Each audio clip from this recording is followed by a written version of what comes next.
जय श्री कृष्ण। जय श्री कृष्ण। जोर से बोलो जय श्री कृष्ण। जय श्री कृष्ण। जय सिया राम। जय सिया राम। जय श्रीमन नारायण। जय श्रीमन। जय जय श्री राधे। जय जय श्री राधे। व्यक्ति जब प्रसन्न होता है, बहुत प्रसन्न होता है, तो उससे आप कोई भी परमिशन ले सकते हो, कोई भी चीज मांगो। अगर व्यक्ति बहुत प्रसन्न है, बच्चे जो होते हैं घर के, उनको माता पिता से कोई परमिशन चाहिए होती है तो कहते हैं अभी मूड खराब है, अच्छा होने दो। जब माताजी थोड़े ठीक मूड में होंगी, अच्छे मूड में, तब पूछेंगे कि हम वहां चले जाएं। अच्छे प्रहलाद, अच्छे आनंद का व्यक्ति, अच्छे आह्लाद का व्यक्ति, प्रसन्नता में व्यक्ति सब कुछ देने को तैयार हो जाता है। इसलिए हमारी किशोरी जी कैसी हैं? सहज स्वभाव पर्यो नवल किशोरी जुको, सहज स्वभाव पर्यो नवन किशोरी जुको, मृदुता दयालुता कृपालुता की राशि है। मृदुता दयालुता कृपालुता की राशि है। ऐसी सुकुमारी प्यारी लालजू की प्राण प्यारी, ऐसी सुकुमारी प्यारी लालजू की प्राण प्यारी, रहत प्रसन्न सदा ही मुख हासी है। रहत प्रसन्न सदा ये मुख हासी है। श्री हितृदूप दास जी ने जो किशोरी जी के यहाँ लक्षण बताए हैं, ये सारे लक्षण ठाकुर जी के अंदर भी हैं, पर क्योंकि अधिष्ठाता होने के नाते, संचालन करता होने के नाते, जब व्यक्ति मुखिया बन जाता है तो उसको अपने कई स्वभावों पर कंट्रोल करना पड़ता है। दया पर कंट्रोल करना पड़ता है, कृपा पर कंट्रोल करना पड़ता है, प्रसन्नता पर कंट्रोल करना पड़ता है। आपके नीचे 100 लोग काम करते हैं तो आपको जानबूझ करके क्रोध करना पड़ता है, जानबूझ करके हंसी रोकनी पड़ती है, जानबूझ करके थोड़ा कृपा दया को नजरअंदाज करना पड़ता है। लेकिन ठाकुर जी मन में विचार करते हैं कि मैं इतना कंट्रोल नहीं कर सकता, मुझे कृपा करनी है, मुझे आनंदित होना है, मुझे प्रसन्न रहना है, मुझे प्रसन्न हंसना है, मुझे सदा नृत्य करते रहना है, पर जगत उत्थान के लिए मत छेड़ो भाई, मैं ज्यादा नहीं कर सकता कुछ।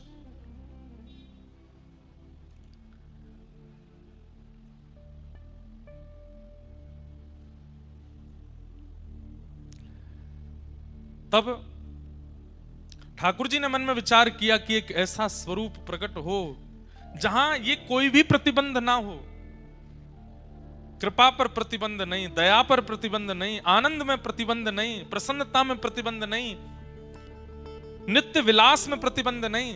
तब ठाकुर जी के हृदय का जो ये आह्लाद है, यही घनीभूत रूप धारण हुआ।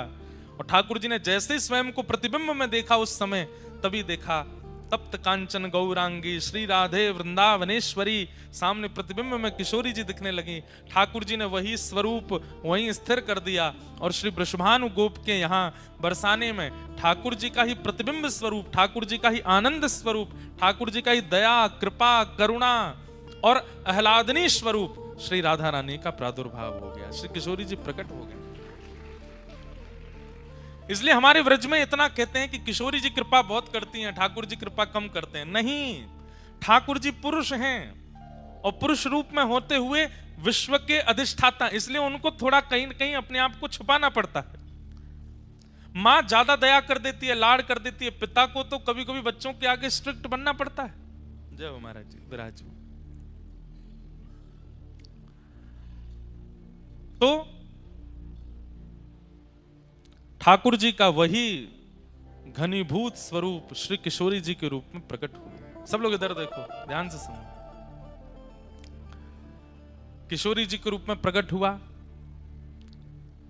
अब किशोरी जी और ठाकुर जी मन में विचार करें, रसिक जनन को सुख देवे काजे, हम आप जैसे भक्तन को सुख देवे के काजे कुछ लीला संवरण होना चाहिए। तो जैसे ही किशोरी जी और ठाकुर जी ने विचार किया लीला संवरण का, इतने में ही किशोरी जी के श्री अंग से ही अष्ट सखियां प्रकट हो गईं, जिनमें श्री ललिता जी, विशाखा जी, तुंग विद्या, चंपक लता आदि आदि सखियां प्रकट हुई। बहुत ध्यान से सुनिए सब लोग। अब तब विचार हुआ कि ब्रह्मा की बनाई हुई सृष्टि में तो हम लीला करेंगे नहीं, सबको अधिकार थोड़ी है इस लीला के दर्शन का। ठाकुर जी की निकुंज रस, निवृत्त निकुंज रस की लीला का हम आप जैसे लोग दर्शन नहीं कर सकते। क्यों? क्योंकि हम लोग तुच्छ प्रेम को देखते हैं सिनेमाओं में जाकर के, ऐसे प्रेम का दर्शन करते हैं जो काम से प्रकट होता है, जो वासना से प्रकट होता है, जो शरीर इंद्रियों से प्रकट होता है। उस प्रेम को, वो प्रेम है नहीं, पर उस वासना के भोग वृत्ति को देखने के बाद अगर हम प्रिया प्रियतम की निकुंज लीला का अनुभव करना चाहते हैं तो फिर हमारे मन में कहीं ना कहीं दोष आ जाएगा। इसलिए किशोरी जी ने विचार किया एक ऐसी पृष्ठभूमि हो जिसमें संसार के विकार प्रवेश ना कर सकें, वहां लीला हो। तब किशोरी जी के चित्त से श्री वृंदा महारानी प्रकट हुई। बोलो वृंदा महारानी की जय। वृंदा महारानी प्रकट हुई और उन्हीं वृंदा महारानी ने तुरंत किशोरी जी से प्रार्थना की, हे महारानी, सब लोग इधर देखो, यहां देख लो, लोग तो आते जाते रहेंगे, आप ये कथा सुन लो, सब जगह नहीं मिले ऐसे सुनवे को। वृंदा महारानी प्रकट हुई किशोरी जी के चित्त। अच्छा, ठाकुर जी और किशोरी जी जो विचार करते हैं वो प्रकट होता चला जाता है। ठाकुर जी विचार करें कि यहां सुंदर पर्वत श्रृंखला हो तो पर्वत प्रकट हो जाते हैं। ठाकुर जी सोचें कि यहां पे या वृक्ष में सेब लग जाए तो वो बबूल को वृक्ष हो, वामू सेब लग जाएगा। ठाकुर जी की चिंतन से सब लीलाएं होती हैं। तो किशोरी जी ने विचार किया ऐसी भूमि हो, ऐसा सघन वन हो जहां सबके प्रवेश का अधिकार ना हो और प्रिया प्रियतम सखियां सहचरियां नित्य विलास कर सकें। तब वृंदा महारानी प्रकट हुई और वृंदा महारानी ने कहा, हे श्यामाजू, मुझ पे कृपा करो, आप आज्ञा करें तो मैं दिव्य रूप धारण करके सघन वन बन जाऊं और जहां आप और श्री श्याम सुंदर दोनों लीला विहार करें। तब श्री नित्य गोलोक धाम में श्री वृंदा महारानी ही निकुंज वन के रूप में प्रकट हो गई, जहां प्रिया प्रियतम विहार करते हैं। जैसे ही ठाकुर जी को बैठवे को मन है जाए तो सुंदर सी एक शिला बनकर के वृंदा महारानी आ जाती हैं, ठाकुर जी बैठ जाते हैं। ठाकुर जी को उन्हें गर्मी लगन लगे तो श्री वृंदा महारानी ही वहां पर आज्ञा करती हैं, बादल प्रकट हो जाते हैं, सुंदर शीतल वायु विहार बहने लगती है। ठाकुर जी को धूप लगे तो श्री वृंदा महारानी निकुंज बनकर के ठाकुर जी के सामने आ जाती हैं, प्रिया जी की सेवा में आती हैं। श्री प्रिया प्रियतम के नित्य विहार के लिए श्री वृंदा महारानी प्रकट हो गई और प्रकट होकर के भूमि रूप में, वायु रूप में, वृक्ष रूप में, वल्लरी रूप में, सब रूपों में वृंदा महारानी प्रकट हो गई। इसलिए हमारे वृंदावन की उपासना में श्री वृंदा यानी कि तुलसी देवी की उपासना प्रधान है, क्योंकि इनकी उपासना किए बिना निकुंज का अनुभव नहीं हो सकता। जो निकुंज है ही है, इनके भीतर ही ठाकुर जी रमण करते हैं। अब जब ठाकुर जी गोलोक धाम में हैं तब तो सब आनंद है, लेकिन अब ठाकुर जी को पृथ्वी पर आना है लीला संवरण करने के लिए। ठाकुर जी प्रकट कैसे होंगे, लीला बन गई। किशोरी जी प्रकट कैसे होंगी, लीला बन गई। सखियां प्रकट कैसे होंगी, सब लीला बन गई। लेकिन वृंदा महारानी कैसे प्रकट होंगी? ठाकुर जी बोले सामान्य रूप से वृंदा महारानी प्रकट नहीं होंगी, क्योंकि वृंदा महारानी केवल प्रिया प्रियतम को सुख विलास देने के लिए नहीं, जन्म जन्मांतर कल्प कल्पांतरों के पापी जीवों के पाप को नष्ट करने के लिए भी श्री वृंदा महारानी होंगी। इसलिए इनका प्राकट्य भूमि पर सामान्य रूप से नहीं होना चाहिए, उसके लिए तो एक विशेष क्रिया होनी चाहिए, एक विशेष लीला होनी चाहिए। तो भूमि पर वृंदा महारानी कैसे आई, उसकी यह लीला है। और कथा प्रारंभ होती है, देवराज इंद्र एक बार बृहस्पति गुरु के साथ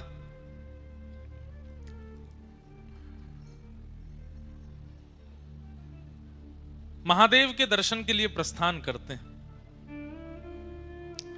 देवादिदेव महादेव के दर्शन के लिए इंद्र जा रहे हैं और तभी महादेव ने मन में विचार किया कि हमारे दर्शन के लिए देवराज इंद्र आ रहा है, गुरु बृहस्पति के साथ आ रहा है, इसकी परीक्षा लेनी चाहिए, ये हमारे दर्शन का अधिकारी है कि नहीं। और उसी परीक्षा के रूप में महादेव ने शिव गण का रूप धारण किया और बीच मार्ग में आकर के इंद्र की परीक्षा लेने लगे, रोक लिया मार्ग। देवराज हैं इंद्र, तो जा रहे हैं गुमान में कि हम तो देवताओं के राजा हैं, हमको कौन रोकेगा। तभी शिवगण के रूप में स्वयं शिवजी ही आए और आकर के मार्ग रोक दिया। बोले कहां जा रहे हैं, कौन है आप अपना परिचय दीजिए। तो कई बार ऐसा होता है बंधुओं, बड़े लोगों से पूछ लें, बहुत प्रसिद्ध लोगों से अगर पूछ लेते हैं ना कि आप कौन हो, तो उनको बड़ी अपनी तौहीन लगती है। प्रसिद्ध लोगों को ऐसा लगता है कि हमसे ये क्यों पूछा कि हम कौन हैं। इसलिए प्रसिद्ध लोग अपने आसपास 15-20 लोग भी रखते हैं, वो तुम बता देना कौन है हम, हमको नहीं बताना पड़े अपना परिचय। बंधुओं, कभी आपसे कोई पूछ ले आप कौन हो, तो आप कैसे परिचय दो।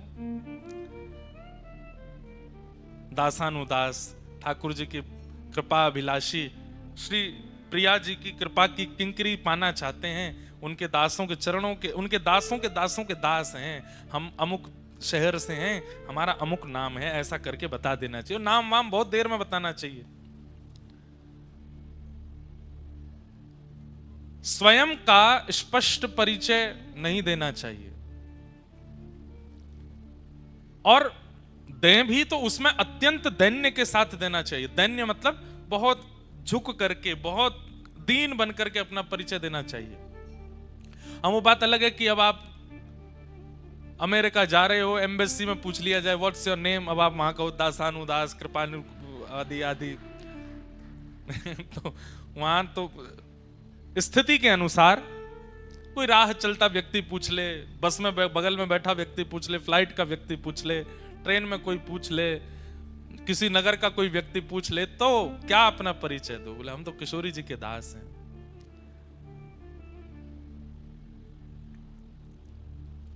ये सीखना चाहिए हमें संतों से। एक बार वृंदावन में एक संत थे, उस समय सोशल मीडिया नहीं था, फोन भी नहीं थे, उस समय की बात।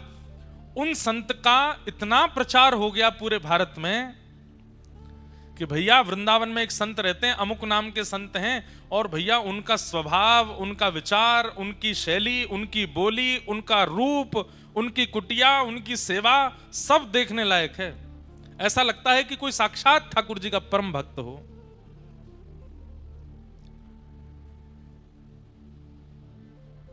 चित्रकूट में एक महात्मा को उनका यश सुनाई दे गया। ध्यान से सुनिएगा।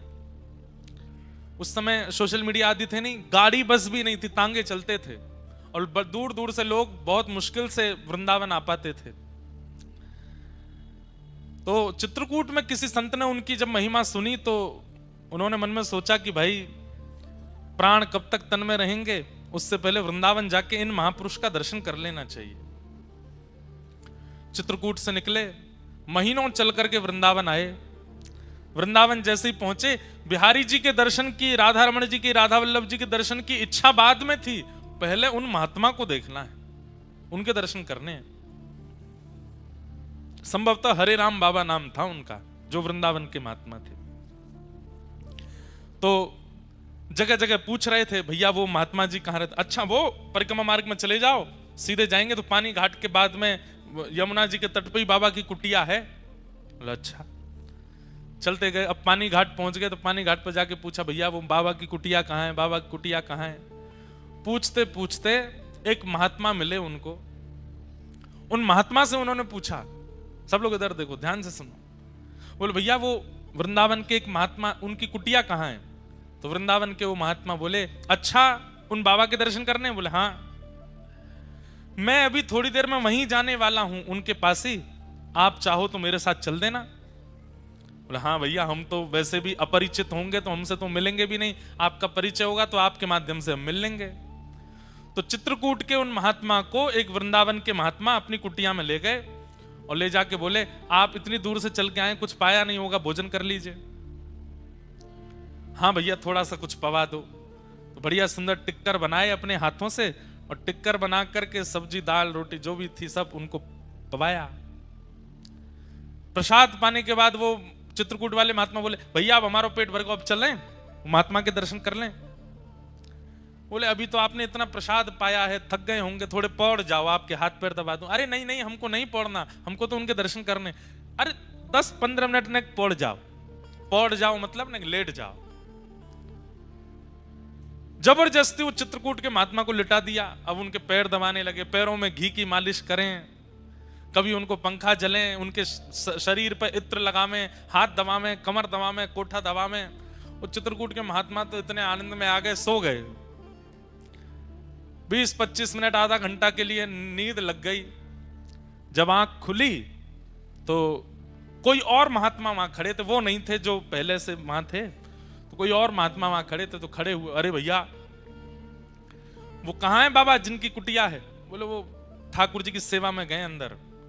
अरे भैया हमको इतना पवा दिया, फिर सुला दिया, हम तो चित्रकूट से आए थे हरिराम बाबा का दर्शन करने के लिए, सुबह से व्याकुल, पर ये महात्मा जी देखो इतना बढ़िया प्रसाद पवाया, जबरदस्ती सुबह के मेरे हाथ पांव ऐसे बढ़िया दबाए कि मैं सो ही गया।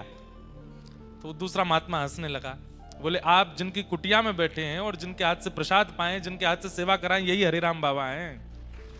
ये इतनी देर से जो आपकी सेवा कर रहे हैं, ये वही महात्मा है जिनके दर्शन को आप आए हो। तो चित्रकूट के महात्मा इतने व्याकुल हो गए, चरणों में गिर गए। बोले बाबा हमने आपसे पूछा हरिराम बाबा के यहाँ जाना है, तो आप बोले कि हम भी वहीं जाएंगे, आ जाओ कुटिया में चलो। क्यों किया आपने ये सब? बोले मैं उसी समय बता देता कि मैं ही हरिराम बाबा हूं, तो पता लगने के बाद अब आप मेरे चरणों में हो, पता लगने से पहले मैं आपके चरणों में था, आपके चरण दबाने का, आपको प्रसाद पवाने का, आपकी सेवा करने का ये अवसर मुझे कैसे मिलता? इसलिए मैंने अपना परिचय नहीं दिया। चित्रकूट के महात्मा बोले, जितना मैंने सुना था, जैसा मैंने अनुभव किया था, वो प्रैक्टिकली मैंने देख लिया कि आप कितने ऊंचे महात्मा, आपकी स्थिति क्या। तो वैष्णव भक्त की क्रिया, भक्त का व्यवहार, स्वभाव उसका परिचय दे देता है कि वो कैसा वैष्णव है। सामान्य संसार की तरह आपका व्यवहार है तो आप कोई वैष्णव नहीं हो। आपके व्यवहार में कुछ अलग होगा, आपकी बातों में कुछ नवीनता होगी, आपके विचारों में कुछ नवीनता होगी, आपकी चाल ढाल उठना बैठना सब नवीन होगा, कुछ हटके होगा, और उन सब में विशेष प्रधानता दैन्यता की होगी, ऐश्वर्य की नहीं। ऐश्वर्य की प्रधानता संसारी जीव में होती है, पर दैन्यता की प्रधानता भक्त जीव में होती है। उसके दीनता दिखेगी आपको उसके व्यवहार में। तो इंद्र जा रहा है महादेव के दर्शन के लिए, बीच रास्ते में महादेव शिवगण बनकर के आ गए परीक्षा लेने के लिए, और परीक्षा में इंद्र गुमान में भरा हुआ है, अपने छाती तान के खड़ा है। शिवगण ने पूछा, शिवगण तो नहीं थे, शिवजी थे, वो तुम कौन हो? तो इंद्र बोला, मुझे नहीं जानते तुम? बोले, हम तो नहीं जानते। ऐसा है, सुनो, मेरे आंखों के आगे से चले जाओ और तप करो, तप करके कोई देवता प्रकट हो तो उससे पूछ लेना मैं कौन हूं, मैं अपना परिचय दूंगा तुमको। शिवगण बोले, ऐसे कौन हो तुम भैया जिसके लिए हमको तप करना पड़ेगा? बोले, वही तो, तप करके पता चलेगा कि मैं कौन हूं। अब सुनो, मेरा समय बर्बाद मत करो, सामने से हटो। यहां इंद्र जिद करने लगा आगे बढ़ने की। शिवगण बोले, जब तक परिचय नहीं दोगे आगे नहीं जाने दूंगा। इंद्र बोला, मुझे भी सौगंध है अपने स्वर्ग की कि मैं परिचय नहीं दूंगा अपना। शिवगण बोले, मुझे भी अपने गणत्व की सौगंध है, मैं तुझे आगे नहीं जाने दूंगा जब तक तू बताएगा नहीं। बस यही कहा सुनी हो गई। जैसे ही इंद्र ने अपना अस्त्र निकाला और अस्त्र निकाल करके जैसे ही शिवगण के ऊपर प्रहार करने लगा, शिवगण तो अंतर्ध्यान हो गया, साक्षात देवादिदेव क्रोध में प्रकट हो गए सामने। तीसरा नेत्र तमतमाने लगा, खुलने के लिए तैयार। इंद्र के हाथ पांव कांपे, ये क्या हुआ है? ये शिवगण के रूप में साक्षात शिवजी आए थे। चरणों में दंडवत हो गया। शंकर जी बोले, तुझे जीवित नहीं छोड़ूंगा मैं। इतना अभिमान अपनी पदवी का? अरे तू मेरे दर्शन क्या करेगा? तू मेरे गणों से ऐसा व्यवहार कर रहा है, तू मेरे दर्शन का अधिकारी है। तब इंद्र ने अपने गुरुदेव, इसीलिए गुरु होने जरूरी हैं, कई बार शिष्य की नैया डूब रही हो तो गुरु जी बचा लेते हैं। गुरु बृहस्पति ने महादेव से कहा, गुरुदेव, हे देवादिदेव, ये तो सामान, आप तो जानते हैं इंद्र कैसा है, क्रोध मत कीजिए। 33 कोटि देवताओं के ऊपर इसका राज है, अगर इसे कुछ हो गया तो फिर स्वर्ग देव राजा विहीन हो जाएगा, दैत्य चढ़ाई कर देंगे। हे महादेव, आप कृपा करो। तो महादेव का श्वास थोड़ी सी कम पड़ी और जैसे तैसे करके बोले, गुरु की वजह से बच रहा है तू, नहीं तो आज तेरे प्राण पखेरु उड़ जाते। बृहस्पति बोले, आप बस शांत हो जाओ, आप कुछ कहो मत। तो महादेव बोले कि अब मैं तो कुछ नहीं कहूंगा, लेकिन जो मेरे अंदर क्रोध प्रकट हो गया है वो बिना निकले मानेगा नहीं, उसे कहां भेजूं? बोले, महाराज पृथ्वी में भेज देंगे तो प्रलय आ जाएगा, आकाश में डाल देंगे तो आकाश का भेदन हो जाएगा, लोक सब नष्ट हो जाएंगे। अथाह स्वरूप समुद्र का है, आप समुद्र में अपने क्रोध को विसर्जित कर दीजिए। तब महादेव ने अपना तीसरा नेत्र खोल करके उस प्रकट क्रोध को समुद्र में विलीन किया। समुद्र भी उस क्रोध के तेज को सह नहीं पा रहा था। भूचाल आ रहे थे, ज्वार भाटा आ रहा था, उष्ण हो गया समुद्र का जल। तब समुद्र ने भी प्रार्थना की, बोले, महादेव, आपके क्रोध को हम भी सहन नहीं कर पा रहे हैं, अब क्या करें इसका? तो बोले, इसको फिर किसी एक रूप में प्रकट करके पृथ्वी पर इसको भेज दो।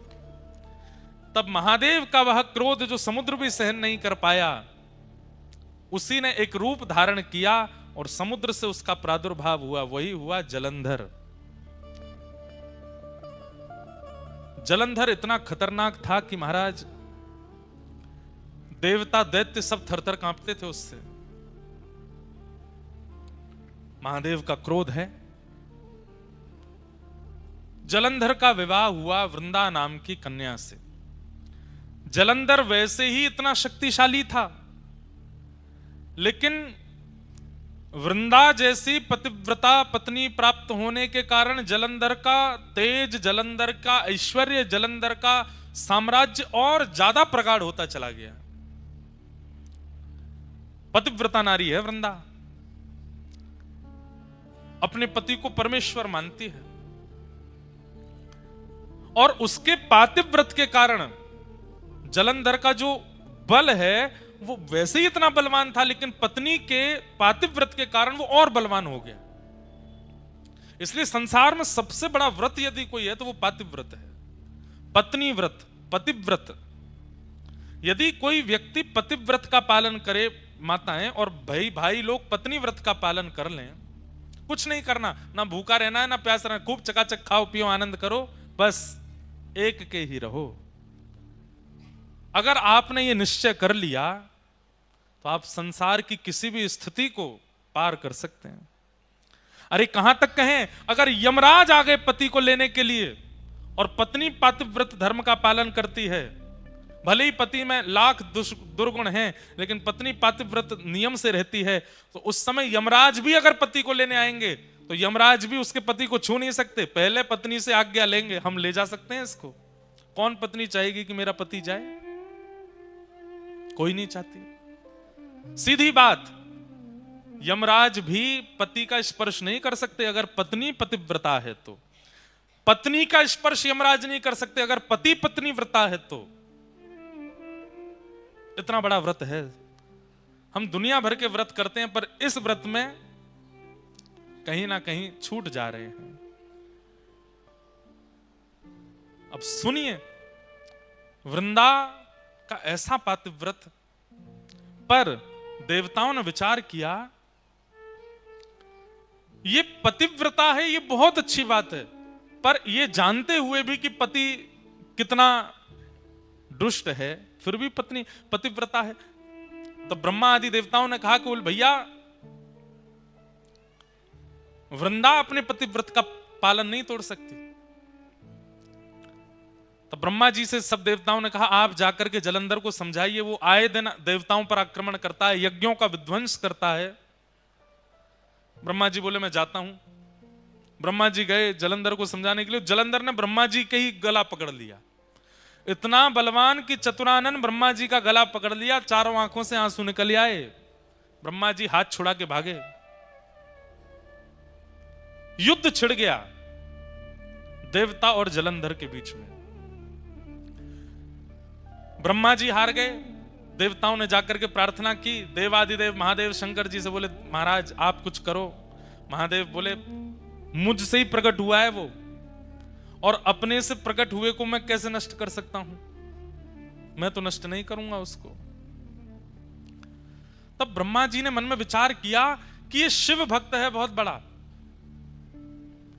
और इसके बल में कटौती तभी आएगी जब इससे कोई शिवापराध बनेगा, ये शंकर जी का अपराध करे तब इसके बल में कटौती आएगी। तो बोले क्या करें, तो नारद जी को बुलाया, नारद जी को भेज दिया, बोले जलंधर के जाकर के कैसे भी शिवापराध कराओ।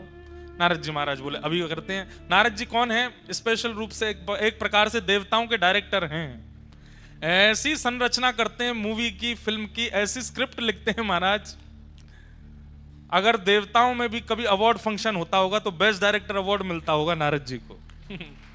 सब जगह ऐसी स्क्रिप्ट तैयार करते हैं। अब क्या किया, नारद जी पहुंच गए जलंधर के पास। जलंधर ने बड़ा स्वागत किया, आइए आइए आइए नारद जी। नारद जी सबके प्यारे हैं, दैत्यों के भी प्रिय हैं, देवताओं के भी प्रिय हैं, सबको प्रिय लगते हैं। नारद जी महाराज पहुंचे, नारद जी ने जाकर के कहा जलंधर तुम्हारे पास सब कुछ है, श्री सोमनाथ महादेव की जय। हमारे अर्पण महाराज जी सोमनाथ महाप्रभु हमारे सोमनाथ महादेव के श्री चरणों से पधारे हैं, आपको बारंबार प्रणाम। द्वारिकाधीश भी पधारेंगे, सोमनाथ जी भी आ गए, डाकोर जी भी आएंगे, सब आएंगे कथा में। और आचार्य स्वरूप में, वहां के प्रतिनिधि स्वरूप में, वहां के पुजारी जी, वहां के विद्वान जन ही यहां आकर के प्रतिनिधित्व करेंगे। प्रेम से सब लोग कहो श्री सोमनाथ महादेव की जय। हमारे अर्पण महाराज जी खूब स्नेह मानते हैं, और जब कभी भी गुजरात में कहीं कथा का क्रम होता है तो कृपा करके पधारते हैं महादेव का प्रसाद लेकर के। आपको बारंबार प्रणाम वंदन। कथा सुनिए सब लोग। नारद जी महाराज से देवताओं ने कहा आप कुछ करो। बोले क्या करना है, बोले जलंधर से शिवापराध कराओ। जब तक ये शिव जी का अपराध नहीं करेगा तब तक इसको हराना मुश्किल है। तो अच्छा, शंकर जी भी कह चुके हैं कि मैं इसको मारूंगा नहीं, क्यों, क्योंकि मुझसे ही प्रकट हुआ है। देवताओं ने कहा कैसे भी करके इससे शिवापराध बने, और इससे शिवापराध बनेगा तो शंकर जी को आना पड़ेगा इससे युद्ध करने के लिए, और शंकर जी आएंगे तो इसका नाश निश्चित हो जाएगा। नारद जी बोले ये तो हमारे बाएं हाथ का खेल, अभी करते हैं। तुरंत पहुंच गए। नारद जी जैसे पहुंचे, जलंधर ने प्रणाम किया, पूरी सभा खड़ी होकर के दंडवत करने लगी, जय हो नारद जी महाराज को प्रणाम। नारद जी बोले और जलंधर सब आनंद मंगल। बोले भगवान सब आपकी कृपा है, देखिए ना मेरा दशों दिशाओं में कैसा यश हो रहा है, देवता थरथर कांपते हैं मेरे कारण। मैं स्वर्ग की ओर दृष्टि कर लेता हूं तो स्वर्ग में भूचाल आ जाता है, मैं चाह जाऊं तो समुद्र में लहरें नहीं आती, मैं चाह जाऊं तो सूर्य उदय नहीं होते, मैं चाह लूं तो 7 दिन तक चंद्रमा को प्रकाश देना पड़ता है, शीतलता देनी पड़ती है। आपकी कृपा से सब कुछ है भगवान, कोई कमी नहीं है मेरे पास में। नारद जी बोले नहीं, तुम्हारे पास सब कुछ है, बस एक नहीं है। बोले क्या? अति सुंदर पत्नी नहीं है तुम्हारे पास। जलंधर बोला अरे मेरी पत्नी वृंदा, आपने देखा नहीं उसको, कितनी सुंदर है। बोले ठीक है, सुंदर है तुम्हारी वृंदा पत्नी, पर इससे भी लाख गुना ज्यादा सुंदर एक है, वो तुम्हारे पास नहीं है। जलंधर तुरंत खड़ा हो गया, किसके पास है आप कहिए, और आप यहीं बैठे रहिएगा, मैं अभी लेके आऊंगा। बोले देव आदिदेव महादेव के बगल में विराजमान श्री पार्वती जी, वो है सबसे सुंदर। जलंधर पहले तो रुक गया, वे तो मेरे इष्ट हैं, मुझे उन्होंने प्रकट किया है, मैं उनकी पत्नी कैसे ला सकता हूं। जैसे ये थोड़ा संकोच में आया, नारद जी उठने लगे, बोले हमको पता था अभी तुम्हारी इतने दिग्गज नहीं हुए तुम, ठीक है, तुम्हारा बल है, तुम्हारा प्रकाश है, तुम योग्य हो, पर इतने अभी नहीं हुए हो। नहीं नहीं नहीं नहीं, आप रुकिए, बैठिए, मेरे इष्ट हैं तो क्या हुआ, सब पर विजय प्राप्त कर ली, अब इष्ट पर ही विजय प्राप्त करूंगा। और तुरंत महाराज अपनी तलवार सेना लेकर के सीधा, सबसे पहले तो उसने शुंभ निशुंभ को भेजा, जाओ जाकर के महादेव से कह दो मैं उनकी बड़ी प्रार्थना करता हूं, मैं उनको बहुत मानता हूं, मुझे युद्ध नहीं करना, वे मेरे राजी राजी अपनी पत्नी मुझे हवाले कर दें, मैं युद्ध नहीं करूंगा। शुंभ निशुंभ गए, प्रतीक्षा करता रहा, 5-6 दिन हो गए, पूछा, बोले भैया कहां है हमारे वो दोनों गण गए थे, तो बोले वो लौट के ही नहीं आए, महादेव ने मार दिया उनको। अच्छा, इसका मतलब ये भयभीत नहीं है मेरे प्रकोप से, मेरे बल से, मुझे बताना पड़ेगा। और तुरंत महादेव पर भी चढ़ाई कर दी, युद्ध करने लगा, महादेव से युद्ध करने लगा। है तो स्वयं महादेव का ही तेज, महादेव का ही क्रोध। अब यहां महादेव के अंदर भी क्रोध है, और वह क्रोध किससे लड़ रहा है, अपने ही उतने ही बलशाली क्रोध से लड़ रहा है। जितना बल, जितना पराक्रम, जितना तेज, जितना योग्य महादेव का क्रोध है, उतना ही योग्य तो वह भी है, क्योंकि वो वही तो है जिससे वो लड़ रहे हैं। महादेव लड़ते लड़ते बोले, भैया ये हमारा क्रोध ही तो है, दोनों 100 नंबर के ही हैं, हमारे अंदर जो क्रोध है और ये वही एक ही बात है, ये 1% भी कम हो तो इससे युद्ध किया जाए, ये पूर्ण परिपूर्ण वही है जो मेरे अंदर क्रोध है। तब सब देवता बोले अब तो एक ही उपाय है। बोले क्या? नारायण के पास चलो। तब शंख चक्र गदा पद्मधारी नारायण के पास गए और कहा, भगवान अब आपको युद्ध भूमि में आना पड़ेगा, आप ही इसका नाश कर सकते हो, ब्रह्मा जी भी कर चुके, महादेव तो कर ही रहे हैं, अब आप और आओ। नारायण बोले अभी आते। शंख चक्र गदा पद्म धारण करके चतुर्भुज रूपधारी जैसे ही नारायण प्रकट हुए, जलंधर ने जैसे ही नारायण भगवान का दर्शन किया, तुरंत अस्त्र शस्त्र छोड़ दिए, चरणों में गिर गया, बोले जय हो जीजा जी प्रणाम। भगवान बोले ये क्या बोला? अब हमारे ठाकुर जी तो बड़े करुणावतार हैं, जैसे ही जीजा जी कहा ठाकुर जी ने तो अस्त्र शस्त्र अंतर ध्यान कर दिए। बोले भैया सब देवताओं क्षमा करो। बोले क्यों? साले साहब हैं हमारे। पर स्वयं भगवान ही बोले, ए जलंधर तू हमको जीजा बोला क्यों, पहले ये तो बता। अरे महादेव का जब क्रोध प्रकट हुआ इंद्र के ऊपर, और जब वह क्रोध इंद्र पर ना डाल पाए तो कहां भेजा उस क्रोध को? बोले समुद्र में। और आपकी पत्नी लक्ष्मी जी कहां से प्रकट हुई है? बोले समुद्र से। तो इस नाते में भैया हुआ ना उनका, आप मेरे जीजाजी हो गए। नारायण भगवान बोले भाई बढ़िया संबंध निकाला। देवताओं से कहा भैया आई एम सॉरी, अब इसको नहीं मारेंगे हम, ये तो हमारा साला है। अच्छा, उसने जीजाजी कहकर के प्रणाम जो किया तो लक्ष्मी भी प्रकट हो गई। अरे मेरे भैया, देवता तो बड़े भयभीत हो गए, बोले कि भाई अब क्या होगा। तुरंत ले गए नारायण भगवान को अपने घर में जाकर के स्थापित कर दिया। जलंधर ने पत्नी से कहा, देवी तुम नित्य मेरी आराधना करती हो, अपना पातिव्रत धर्म का पालन करती हो, अब उसमें इनकी भी आराधना करो।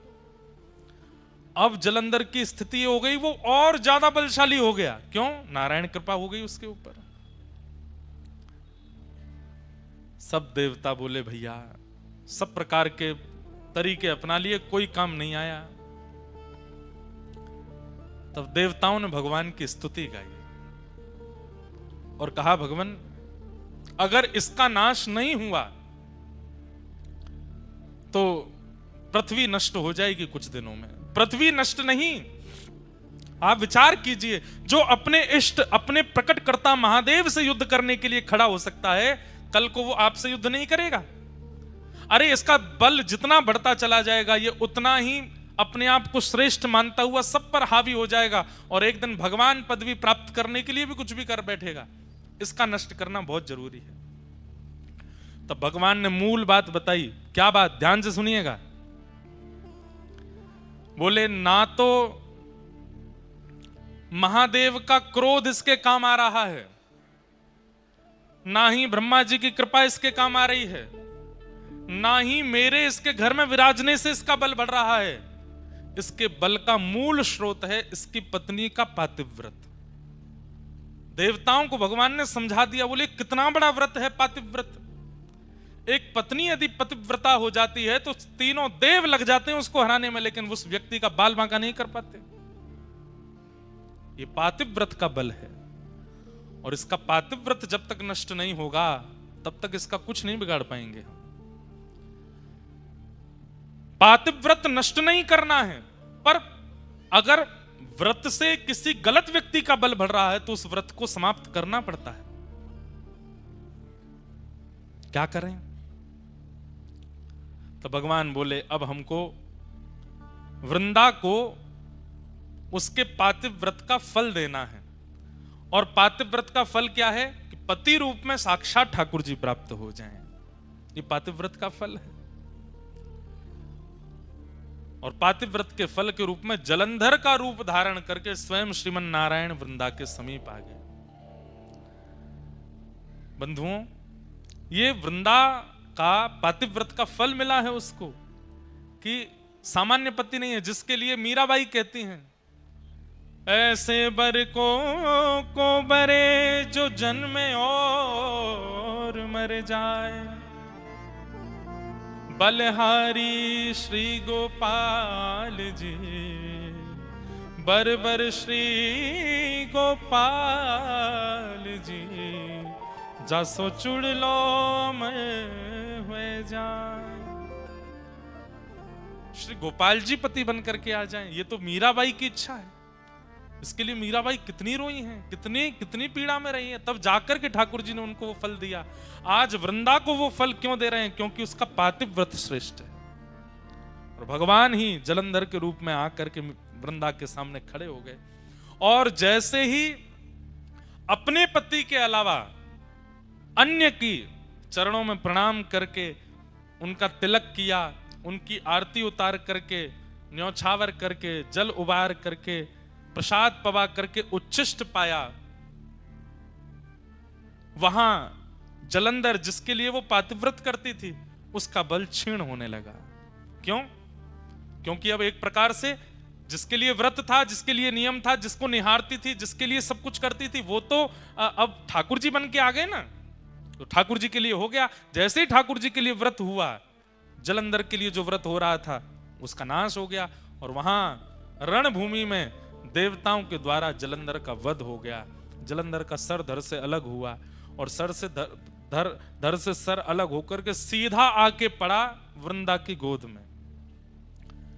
जैसे ही अपने हाथ में गोद अपने पति का मुख देखा, देख करके विचलित हो गई। सामने देखा तो सामने जलंधर बैठा है, और गोद में देखा तो मुखमंडल है। तुरंत रोने लगी, आप कौन हैं? मुझे अपना रूप दिखाइए। तुरंत शंख चक्र पद्म धारी ठाकुर जी प्रकट हो गए। वृंदा, तेरे पातिव्रत से प्रसन्न होकर के मैंने तुझे फल दिया, तेरे पति रूप में मैं ही आया हूं। वृंदा बोली, मेरा सौभाग्य कि आप मेरे पति रूप में आए, लेकिन आप छल करके क्यों आए? आप अपने वास्तविक रूप में आकर के मुझे स्वीकार कर लेते। मेरे पति का रूप धारण करके आपने मेरे पातिव्रत को नष्ट क्यों किया? ठाकुर जी बोले, अगर हम वास्तविक रूप में आते तो तुम इतनी बड़ी पतिव्रता हो कि हमको स्वीकार ही नहीं करते, इसलिए हमको तुम्हारे पति का रूप धारण करके आना पड़ा। और सही बात, मूल बात तो यह है वृंदा, तुम्हारे पातिव्रत के कारण तुम्हारे पति का बल इतना प्रकट हो चुका था कि वो पूरे पृथ्वी का, पूरे ब्रह्मांड का नाश कर देता, इसलिए तुम्हारा पातिव्रत टूटना बहुत आवश्यक था। वृंदा बोली, आपने मेरा पातिव्रत नष्ट कर दिया। बोले जी, अब मैं आपको श्राप देती हूं। क्या? या आप पत्थर बन जाओ, आप एक शिला का रूप धारण कर लो। भगवान बोले, तब भी हम तुम्हें तो नहीं छोड़ेंगे, तुम भी एक तुलसी का पौधा बन जाओ। तुम संग रहोगी तो पाएंगे, तुम संग रहोगी तो बैठेंगे, तुम संग रहोगी तो पिएंगे, क्योंकि तुम्हारे पातिव्रत से प्रसन्न होकर हमने तुमको अब चुन लिया है। अब तुम चाह करके भी हमसे दूर नहीं जा पाओगी। हमारे बिना तुम नहीं रहोगी और तुम्हारे बिना हम नहीं रहेंगे। भगवान एक लीला में कितनी लीलाएं प्रकट करते हैं हम नहीं जानते।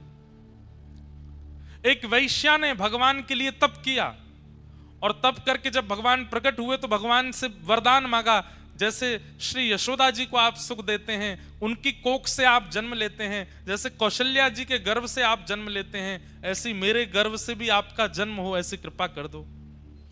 भगवान बोले कौशल्या जी के गर्भ से, यशोदा जी के और देवकी मैया के गर्भ से तो हम एक ही बार जन्मे, पर हम तुम पर कृपा करते हैं कि हम तुम्हारे गर्भ से जन्म लेते ही रहेंगे, एक जन्म नहीं अनेक जन्म होंगे। कैसे? बोले तुम गंडकी नाम की नदी बनोगी और वृंदा के श्राप से हम शालिग्राम बनेंगे, और जब तक पृथ्वी पर सूर्य चंद्र हैं, जब तक पृथ्वी का अस्तित्व है, तब तक गंडकी में से हम प्रकट होते ही रहेंगे, आते ही रहेंगे, जीव मानव पर कल्याण करते रहेंगे। तो यहां वृंदा ने श्राप दिया कि आप पाषाण बन जाओ। सब घबरा गए। ठाकुर जी बोले बिल्कुल चिंता मत करो, ये भैया सब हमारी लीला ही है, ये पाषाण का श्राप देगी तभी उस वैश्या के वरदान को हम पूर्ण कर पाएंगे। वो नदी बन करके गंडकी आ गई, अब हम जा रहे हैं, हम शालिग्राम बन के आएंगे, लेकिन हमारी भी शर्त है। क्या?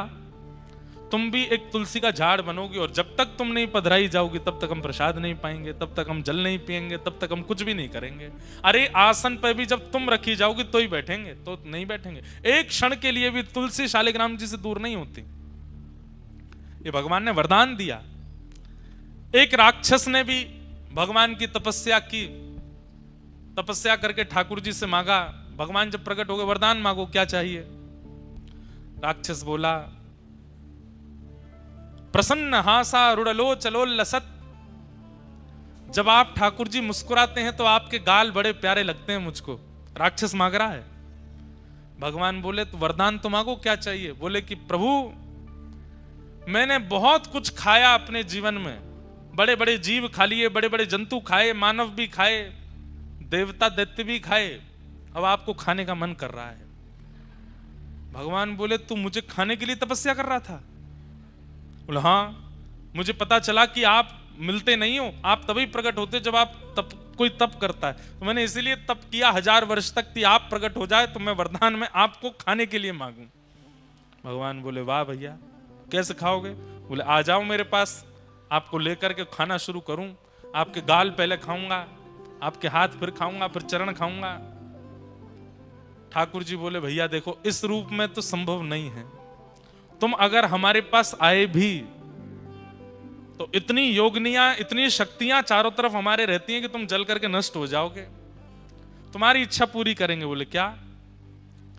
कालांतर में तुम एक कीड़ा बन करके गंडकी नदी में जाओगे, और जब हम वहां शालिग्राम बन करके आया करेंगे तुम हमें ही खाया करोगे, उसी से ही हमारे अंदर रूप प्रकट होने लग जाएंगे, तुम्हारी इच्छा पूरी हो जाए। खूब खाना, झिक करके खाना।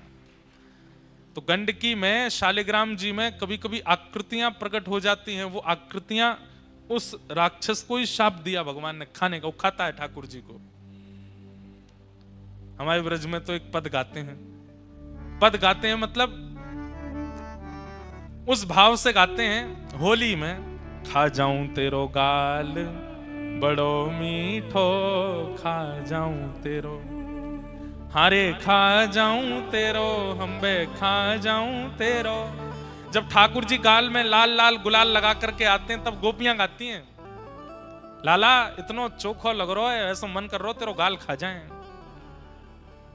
ये प्रेम के भाव में, जैसे छोटे बालक होते हैं गदमदराज से, उनको देख के मन होता है, मन ऐसा करे या खा जाए, या कि हाथन ने खा जाए, पामन ने खा जाए, इतना बढ़िया। ऐसे ठाकुर जी के लिए तो एक राक्षस ने मांगा कि मैं आपको खाऊं, तो ठाकुर जी उसके लिए शालिग्राम बन गए। बोले खाना। तो कितनों की इच्छा पूर्ति एक श्राप से हुई। वृंदा ने श्राप दिया कि आप पाषाण बन जाओ। भगवान बोले ठीक है। एक वैश्या ने वरदान मांगा था तो उसके गर्भ से हम जन्मेंगे, वो गंडकी बनेगी और हम शालिग्राम। एक राक्षस ने मांगा था कि वो खाना चाहता है, तो वो भी पेंडिंग बैठा है, कब उसको वरदान पूरा करें। शालिग्राम रूप को ही खाया करेगा वो। लेकिन वृंदा देवी तुम हमसे दूर नहीं रह पाओगी।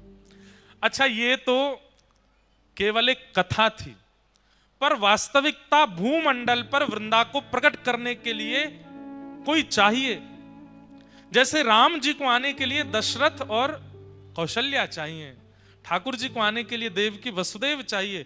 विश्व का कल्याण करने वाली बंधुओं, दो ऐसे रत्न हैं हमारी पृथ्वी पर, इन रत्नों का नित्य आश्रय लेने वाला व्यक्ति कभी यमलोक के दर्शन नहीं करता। उसमें पहला श्री गौ माता और दूसरी वृंदा देवी तुलसी महारानी, इनका नित्य दर्शन करने वाले को कभी यमलोक का दर्शन नहीं होता। तो वृंदा तो ठाकुर जी की ही हैं। अभी सुनिएगा कथा। वो तो आना चाहती है पृथ्वी पर, श्री कृष्ण आएंगे तो लीला के लिए वृंदा को प्रकट होना है, पर वृंदा ऐसे सामान्य रूप से प्रकट नहीं होगी, उसके लिए पृष्ठभूमि चाहिए। ऐसे कोई कौशल्या जैसी, कोई देवकी जैसी, कोई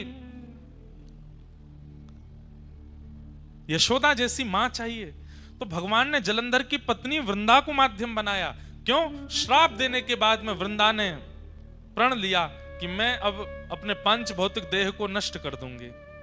और जैसे ही वृंदा ने अपने शरीर को जलाकर के भस्म बनाया, भस्म जैसे ही बनी, ठाकुर जी ने गोलोक धाम की ओर देखा और श्री गोलोक धाम से श्री वृंदा देवी की मंजरियों को लाया गया और भगवान ने कहा अब पृथ्वी पर सबसे शुद्ध तुलसी के प्राकट्य होने की अगर कोई पृष्ठभूमि है, कोई मिट्टी है, कोई रज है, तो वो वृंदा, पातिव्रती वृंदा की ये शरीर की जो भस्म है ये है। इसमें इन मंजरियों को बो दो। जैसे ही तुलसी की मंजरियां उस भस्म में बोई गईं, उसी भस्म से, उसी रज से, जो पतिव्रता नारी वृंदा थी उसके शरीर की रज से जो प्रकट हुई, वही है श्री तुलसी महारानी। बोलो तुलसी महारानी की जय। भगवान बोले अब मंगल होगा विश्व का, विश्व का मंगल करने वाली अब तुलसी जी गोलोक धाम से भूमि पर प्रकट हो चुकी हैं। सामान्यतया तुलसी जी को नहीं लाया गया। तुलसी जी के लिए कितना बड़ा योजना बनाई गई। बोले अखंड पतिव्रता नारी होगी, उसके कोख से तुलसी जी प्रकट होंगी। पर तुलसी जी क्योंकि एक वृक्ष के रूप में प्रकट होने वाली हैं, तो इनके लिए कोख क्या है? रज। कोख क्या है? मिट्टी। वो कैसे बने? बोले एक पतिव्रता नारी जब अपने शरीर का त्याग करके रज बन जाएगी तो उससे प्रकट होंगी तुलसी। तो वृंदा जी की रज से तुलसी महारानी प्रकट हुई और तभी देवी देवता प्रकट हो गए। क्यों? नारायण भगवान तो धीरे धीरे पाषाण बन गए, शालिग्राम बन गए और यहां वृंदा महारानी तुलसी जी के रूप में प्रकट हो गई। तुरंत देवी देवता आए, आकर के गठबंधन किया और तुलसी शालिग्राम जी का विवाह कर दिया। दोनों को एक कर दिया आज ही के दिन। इसलिए आज तुलसी शालिग्राम विवाह महोत्सव भी है, तुलसी शालिग्राम जन्म महोत्सव भी है। आज शालिग्राम जी की जन्म तिथि भी है, तुलसी जी की जन्म तिथि भी आज ही के दिन प्रकट हुई है। आज ही के दिन इनका प्रादुर्भाव हुआ है। ऐसी वृंदा महारानी, तुलसी महारानी को हम बारंबार प्रणाम करते हैं। शालिग्राम प्रभु को हम बारंबार वंदन करते हैं। बंधुओं, हमारे कई शास्त्रों के अनुसार माताएं शालिग्राम जी की पूजा नहीं करती, पर माताओं को विशेष रूप से तुलसी जी की पूजा करने का अधिकार है। भाई लोग शालिग्राम जी की पूजा करें और माताएं तुलसी जी की आराधना करें। शालिग्राम जी से भी अधिक फल मिलता है तुलसी जी की पूजा करने से। कहते हैं जिस घर में तुलसी जी विराजमान होती हैं उस घर में कभी यमराज नहीं जाते। जिस घर में तुलसी जी की आराधना होती है विधिवत रूप से, उस घर में पितरों को तर्पण आदि किया जाता है, पितरों का पिंडदान आदि किया जाता है। पर वास्तविकता में जिस घर में तुलसी हरी भरी खूब मात्रा में विराजमान होती हैं, उस घर के पितृ मुक्त हो ही जाते हैं। जिस घर में चंदन घिसने के बाद में तुलसी जी को थोड़ा सा, तुलसी जी की जो काष्ठ होता है या तुलसी जी का पत्र घिस करके चंदन में अगर मिला दिया जाए थोड़ा सा, और उसको ठाकुर जी को निवेदित किया जाए, फिर ठाकुर जी को निवेदित करने के बाद अपने अंग पर लगाया जाए, तो जन्म से लेकर के तुलसी अंकित चंदन लगाने तक, उस दिन तक जितने पाप बने सब नष्ट हो जाते हैं तुलसी जी का चंदन लगाने से।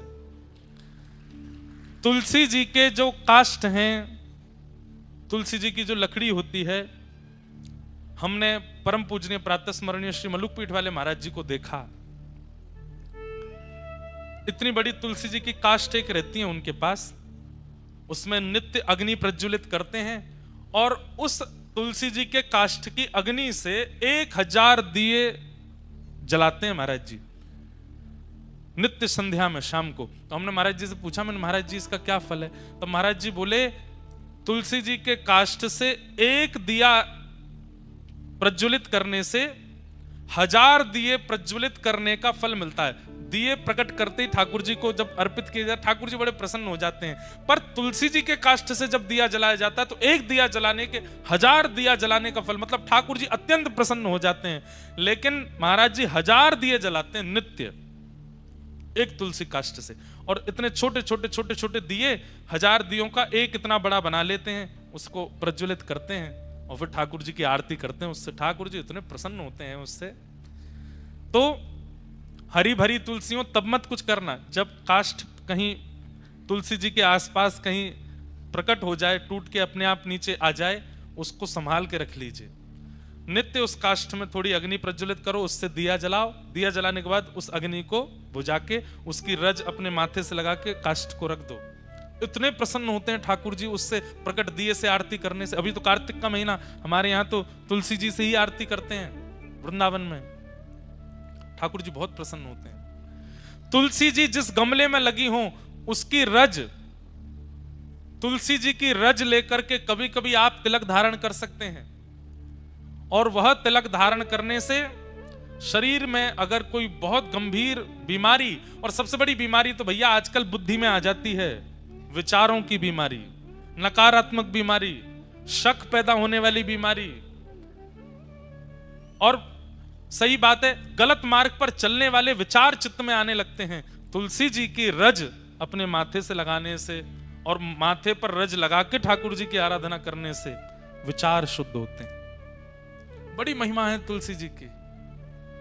ऐसी तुलसी महारानी को हम बारंबार प्रणाम करते हैं। इस भाव से आज के दिन श्रीमन नारायण शालिग्राम रूप में प्रकट हुए और तुलसी जी के साथ में उनका विवाह।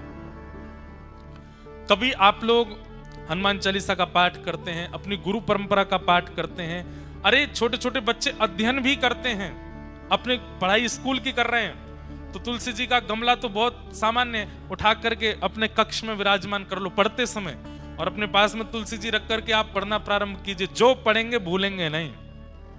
ये एग्जाम देने वाले बच्चों को एक हम युक्ति बता दे रहे हैं। तुलसी जी का गमला उसकी पहले, और ऐसे नहीं कि वैसे तो तुलसी जी को पूछते नहीं है, एग्जाम वाले दिन ही ले गए उठा करके, बैठो तुलसी जी पास कराओ। नहीं, तुलसी जी की नित्य आराधना आज से ही शुरू कर दीजिए। आज्ञा लेकर के तुलसी जी के पत्र तोड़ने चाहिए। द्वादशी के दिन तुलसी जी के पत्र नहीं तोड़ने चाहिए। तुलसी जी के जितने भी पत्र और आदि आदि जो नीचे गिर जाते हैं उन सबको भी प्रणाम करके सबको इकट्ठा करना चाहिए। अगर वो बहुत सूख जाएं तो उनका चूरा बना करके, जिस दिन निषेध है तुलसी जी तोड़ना उस दिन वही प्रयोग करके ठाकुर जी का भोग लगाया जा सकता है। और तुलसी जी की एक और महिमा, अगर तुलसी जी तोड़ नहीं सकते हैं, तुलसी जी का चयन नहीं कर सकते हैं, तो ठाकुर जी पर चढ़ी भई तुलसी उठाओ, उस पर नेक जल डालो, वही दोबारा भोग में अर्पित कर दो, वो पवित्र ही मानी जाती है। तुलसी जी की बनी कंठी माला कंठ में धारण करने वाले व्यक्ति के पीछे पीछे ठाकुर जी खींचे चले जाते हैं। जहां जहां वो व्यक्ति जाता है ठाकुर जी कहते हैं मैं संग ही रहता हूं। जो गले में कंठी माला पहनता है तुलसी जी के, जो तुलसी जी के मन के पर नाम जप करता है, भगवान कहते हैं कि उसके नाम जप से, मंत्र जप से मैं बहुत प्रसन्न रहता हूं। उसके नाम में, मंत्र में फिर आलस्य, दंभ आदि आदि जो विकार हैं ये आने बंद हो जाते हैं अगर वो तुलसी जी पर नाम उच्चारण करता है तो। और सीधी बात, आप अन्य किसी भी भाव में अगर नाम जप करते हैं तो ठाकुर जी को पता तो चल जाता है नाम जप कर रहा है, पर तुलसी जी पर जब नाम जप करते हैं तो ठाकुर जी थोड़ी पे हाथ धर के सुनते हैं आपके नाम जप को, आपके मंत्र को, आपके भाव को। ठाकुर जी को इतना प्रसन्न है। ऐसी तुलसी जी की महिमा है, उन्हें हम बारंबार वंदन करते हैं, बारंबार प्रणाम करते हैं। बोलो तुलसी महारानी की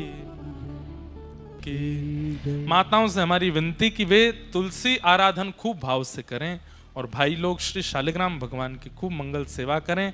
दंपति जब मिलकर के तुलसी शालिग्राम सेवा करते हैं, नियमित रूप से जैसे उसके नियम है उसी भाव से करते हैं, तो ऐसे दंपतियों में कभी विद्वेष, विद्रोह और विक्षोह नहीं होता। शालिग्राम जी और तुलसी मैया दोनों दंपतियों को समीप ही रखते हैं, कभी उनमें मन मुटाव आदि कभी प्रकट नहीं होता। इस प्रकार से आज के मंगल भाव को प्रणाम। श्रीमद् भागवत के प्रथम श्लोक में परम सत्य भगवान को वंदन किया, सत्यम परम धीमहि। वेदव्यास जी महाराज ने किसी देव भाव का नाम नहीं लिया, किसी एक देवी का नाम, देवता का नाम नहीं, सत्यम परम धीमहि। जो भी परम सत्य है मैं उसको वंदन करता हूं। एक प्रकार से यहां वेदव्यास जी की भावना देखी जाए तो महाराज वेदव्यास जी ऐसा आज्ञा कर रहे हैं कि केवल संप्रदाय में युक्त केवल हिंदू वैदिक सनातन धर्मावलंबी भागवत श्रवण कर सकते हैं, पालन कर सकते हैं, नहीं, सत्य को जो भी मानते हैं वो सब भागवत जी की कथा के श्रवण के अधिकारी हैं। और सत्य को कौन नहीं मानता, सब मानते हैं। सत्य की आराधना, सत्य का पूजन, सत्य का वंदन, सत्य का अवलोकन सब करते हैं। इसलिए जो भी सत्य का आराधन करता है वो भागवत के श्रवण का अधिकारी है, भागवत के पालन का अधिकारी। जैसे कॉलेज यूनिवर्सिटी में एक नियम है कि इतने % मार्क्स आएंगे तो ही आपको एडमिशन मिलता है, या फिर किसी कंपनी में आपको हायर तब किया जाता है जब आपकी इतनी कैपेबिलिटी हो। ठीक वैसे ही श्रीमद् भागवत का कृपा अधिकारी कौन है? भागवत किसको कैपेबल मानती हैं भगवत प्राप्ति के लिए? ध्यान से सुनिए, बोले जो भी सत्य को पूजता है, जो भी सत्य का अवलोकन करता है, सत्य को अपने जीवन में धारण करता है, उन सबको भगवत दर्शन करने का अधिकार है। अब संसार में मुझे आप बताइए कौन है ऐसा जो सत्य का अवलोकन नहीं करता? सब करते हैं। इसलिए मतलब भगवत दर्शन का अधिकार सबको है, सबको है। हम सब सत्य पर जीते हैं, सत्य के लिए जीते हैं, सत्य से हमारा जीवन है, इसलिए हम सब भागवत के अधिकारी हैं। ऐसे परम सत्य को हम बारंबार वंदन करते हैं। इसलिए व्यास जी ने सत्य की आराधना की, सत्य को वंदन किया, सबको बता दिया जो भी सत्य की आराधना करता है सब भागवत श्रवण करके अपने जीवन में भगवत दर्शन कर सकते हैं। पृथ्वी को सबसे ज्यादा भार किसका लगता है पता है आपको? कोई शरीर से स्थूल व्यक्ति है, वजन ज्यादा है, उस व्यक्ति का भार पृथ्वी को नहीं होता। असत्य संभाषण करने वाला, असत्य का मार्ग अपनाने वाला, असत्य बोलने वाला, असत्य आचरण करने वाला व्यक्ति जब चलता है पृथ्वी को बहुत भार लगता है। इसलिए अनेक रूपों में सत्य को जीवन में आचरण में लाइए। सत्य हरि को प्रिय है। कई लोग कहते हैं महाराज जी संसार इतना चतुर बन गया है कि कभी कभी अपनी रक्षा के लिए और संसार में निर्वहन करने के लिए झूठ का आश्रय लेना पड़ता है। हमारी एक बात बहुत ध्यान से सुनिए, अगर आप असत्य का आचरण संसार में रहने के लिए करते हैं तो ठाकुर जी फिर अपनी दृष्टि हटा लेते हैं आपसे। बोले कि ठीक है, इसको लगता है कि ये अपना पालन पोषण खुद कर सकता है, कब असत्य बोलना है कब सत्य बोलना है इसको पता है तो अपने आप कर ले। लेकिन जब व्यक्ति सत्याचरण ले लेता है और मन में विचार कर लेता है कि मैं असत्य तो बोलूंगा ही नहीं, मुझे सत्याचरण ही करना है, तो फिर ठाकुर जी अपनी दृष्टि रखते हैं कि कहीं कोई व्यक्ति इसके साथ छल ना करे, कपट ना करे, इसके साथ बुरा ना करे। इसके लिए ठाकुर जी जिम्मेवारी उठाते हैं। क्यों? क्योंकि आप सत्य मार्ग को अपना चुके हो। सोचिए,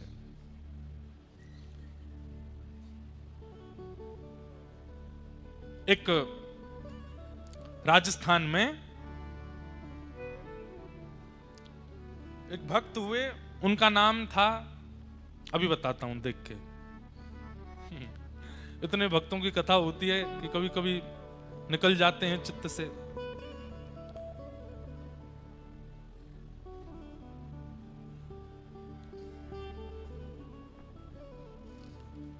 तो राजस्थान में एक भक्त हुए और नाम तो हमें स्मरण में नहीं आ रहा पर उनकी कथा सुना देते हैं। हाँ, आ गया नाम, घाटम दास। क्या नाम था? घाटम दास। उनकी लीला कथा हमने कई बार सुनाई है कथाओं में, पर एक बात कितनी सुंदर है उनकी लीला कथा की, ध्यान से सुनना। तो राजस्थान में जयपुर के पास में आमेर एक जगह है, वहीं आसपास ही घाटम दास जी रहते थे। और आप पुस्तैनी चोर थे। कौन थे? पुस्तैनी चोर। पुस्तैनी चोर समझते हैं? अच्छा, हमें पहले ऐसा लगता था कि ऊंझा राजस्थान के इतना पास है, यहाँ पर गुजराती कम बोलते होंगे लोग लेकिन हमको कल पता चला, बोले महाराज जी यहाँ तो कोर गुजराती बोलती है, यहाँ तो सबसे ज्यादा गुजरात, और जो बोले एक प्रकार से मूल गुजरात, बोले उत्तर गुजरात है, यहाँ का प्रभाव उदयपुर तक है। उदयपुर तक भी थोड़ी थोड़ी गुजराती भाषा बोल लेते हैं लोग, समझ लेते हैं। बोले इसलिए यहाँ तो खूब धुआंधार गुजराती और बोलती है तो ऐसे गुजरात में हम आए हैं। तो घाटम दास जी पुश्तैनी चोर थे, मतलब पारिवारिक चोर। इनके दादा भी चोर थे, इनके परदादा भी चोर थे, इनके पिताजी भी चोर थे, इनके 5 पीढ़ियों से चोर थे। तो घाटम दास जी रोज रात्रि में बैठ जाते थे और अपने पुत्र को भी साथ में लेके जाते थे, छोटे से, उसको भी सिखाना है चोरी कैसे होती है। तो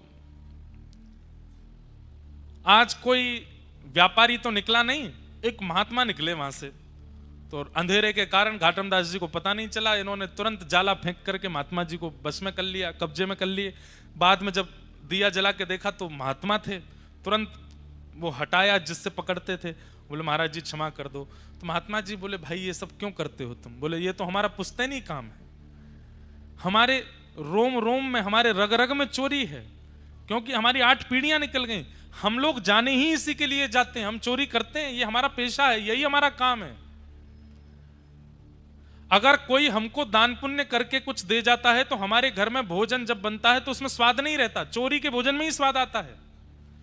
चोरी का कपड़ा ही हम पहनते हैं, अगर बिना चोरी का कपड़ा पहने तो कपड़ा फट जाता है। हमारे यहां तो पुश्तैनी चोरी होती है। बोले चोरी तो हम नहीं छोड़ सकते, लेकिन महाराज जी आज आप हमें मिले हैं, संत कृपा हुई है, कुछ आप आज्ञा कर दीजिए चोरी छोड़ने के अलावा। चोरी नहीं छोड़ पाएंगे, और कोई आज्ञा आप कर दो। तो संत बोले अच्छा ठीक है, तो हम वैसे तो एक ही आज्ञा कर दे कि चोरी छोड़ दो, पर चोरी छोड़ दो ये आज्ञा नहीं कर सकते, इसके बदले 3 आज्ञा करेंगे। बोले हाँ मंजूर है, आज्ञा करो आप। बोले पहली आज्ञा, सदा सत्य बोलना, चोरी करना पर सत्य बोलना। ठीक है। दूसरी आज्ञा, जो भी चोरी करके लाओ उससे थोड़ा अंश संतों की सेवा में लगाना, संत सेवा करना, साधु संतों की सेवा करना। और जो भी खाओ उससे पहले भगवान को अर्पण करना, भगवान की आरती दर्शन करना, मंदिर में जब भी कहीं मंदिर दिख जाए रुक करके प्रणाम करना। 3 आज्ञा कौन कौन सी? पहली आज्ञा सदा सत्य बोलना, दूसरा संत महात्माओं की सेवा करना, और इसी दूसरी आज्ञा में ही था कि ठाकुर जी को निवेदित करके पाना, जो भी पाओ भोग लगा के पाना। और तीसरा, कभी भी मंदिर दिखे, कोई स्थान ऐसा देव स्थान दिखे तो रुक करके प्रणाम करना, जो आज्ञा। ये 3 काम तो मैं कर लूंगा। वो ठीक है। अब धीरे धीरे घाटम दास जी चोरी में निपुण होते गए, संत कृपा से उनकी इतनी बढ़िया बढ़िया चोरी होने लगी, खूब धन हो गया उन पे। अब वो तो महाराज गुरुजी के आश्रम में जाते, भंडारा कराते, गुरुजी का आश्रम भी बनवा दिया, सब कुछ कर दिया उन्होंने। लेकिन एक दिन उनके मन में आ गया, बताइए गुरुजी की कृपा से मुझे सब कुछ प्राप्त हो गया, आज तक मैं पकड़ा भी नहीं गया, पर गुरुजी की जो प्रथम आज्ञा थी, सबसे पहली आज्ञा जिसके लिए मैंने मना किया, वही मैंने मना कर दिया कि मुझे मत आज्ञा करो, क्यों ना मैं चोरी छोड़ दूं। उनके मन में भाव आया कि अब मैं चोरी छोड़ देता हूं। धीरे धीरे उन्होंने चोरी छोड़ दी, लेकिन बेटे से कहा तू करता रहे, मैं छोड़ देता हूं। गुरु जी के यहां वार्षिक उत्सव होता था गुरु पूर्णिमा का। इस बार घाटम दास जी बोले कि अब इतना धन धान्य, बेटा इतना निपुण नहीं है, ज्यादा धन है नहीं घर में, गुरु जी के यहां कुछ लेकर के जाना है। आप लोग ये मत सोच लेना कि हम ऐसा कह रहे हैं कि गुरु जी के यहां जाने के लिए धन ना हो तो चोरी करके भी लेके जाया जा सकता है। हमको सब कवर अप करके बोलना पड़ता है, क्योंकि आजकल सोशल मीडिया पे लोग आगे पीछे की काट के डाल देते हैं वीडियो। देखो महाराज जी बोले गुरु घर जाते समय दक्षिणा चोरी करके भी ली जा सकती है, इसलिए हम पहले ही संकेत कर रहे हैं आप ऐसा मत करना। तो घाटम दास जी बोले चोरी तो मैं करता नहीं, घर में इतना धन नहीं कि गुरु जी को दे सकूं।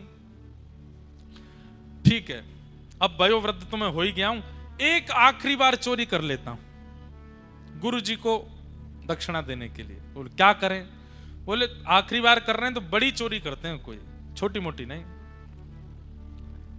तो राजा एक श्वेत घोड़े पर बैठकर के घूमता है, जिस घोड़े की कीमत लाखों बताई गई। अगर वो घोड़ा मैं चुरा लूं राजा का, तो मेरा काम बन जाएगा। उस घोड़े को बेच करके घर भी चल जाएगा, गुरु जी के यहां सेवा भी हो जाएगी। घाटम दास जी गए, एक सामान्य से घोड़े पर बैठ करके गए। जैसे ही राजभवन में प्रवेश करने लगे, सैनिकों ने रोक लिया। कौन हो? घाटम दास जी बोले, गुरु जी की आज्ञा है, सत्य बोलना है। चोर हूं। सैनिकों से बोले, चोर हूं। सैनिक बोले, बताओ, कोई चोर कहता है कि मैं चोर हूं? ये जरूर कोई राजा का निज सिपाही है। हमने पूछ लिया कौन हो, तो बुरा मान गया, तो बोला चोर हूं। अब भैया बुरा क्यों मान रहे हो आप? हम कोई कुछ, हमारा तो फर्ज है पूछना कौन हो, इसलिए हमने पूछा कौन हो। बोले चोर हूं, मैं भी तो बता रहा हूं। सैनिक बोले ज्यादा ही बुरा मान गए। अच्छा भैया किस काम से आए? बोले चोर हूं, चोरी करने आया हूं। सैनिक बोले भैया हमें तो ऐसा लगता है ज्यादा बुरा मान के कहीं राजा से शिकायत करके हमको निकल, गेट खोलो जल्दी जाने दो। बोले भैया ठीक बुरा नहीं, मत जाओ अंदर जाओ। भीतर जाने दिया। घाटम दास जी बोले जय हो गुरुदेव, बड़ी कृपा, सत्य बोल रहा हूं फिर भी नहीं रोक रहा कोई। भीतर प्रवेश मिल गया। राजा के घुड़साल में गए, अपना घोड़ा छोड़ दिया, राजा के घोड़ा पे बैठे निकलने लगे। सफेद घोड़े पे बैठ के जैसे ही निकले, जैसे ही बाहर आए तो सैनिकों ने फिर देखा, बोले कि ये तो राजा का घोड़ा है। बोले बताया तो था, चोर हूं, चोरी करने आया हूं, चोरी करके ले जा रहा हूं। अरे भैया तुम तो बहुत ही बुरा मानते हो, जाओ आप जल्दी जाओ, निकलो निकलो यहां से। भाई राजा नहीं भेजा होगा कि घोड़ा ले जाओ, हमारा कहीं चिकित्सा कराओ, पर हम लोग ज्यादा ही पूछताछ कर लेते हैं। यहां थोड़ी देर बाद राजा निकला, मेरा घोड़ा कहां है? घोड़ा देखा तो मिला नहीं।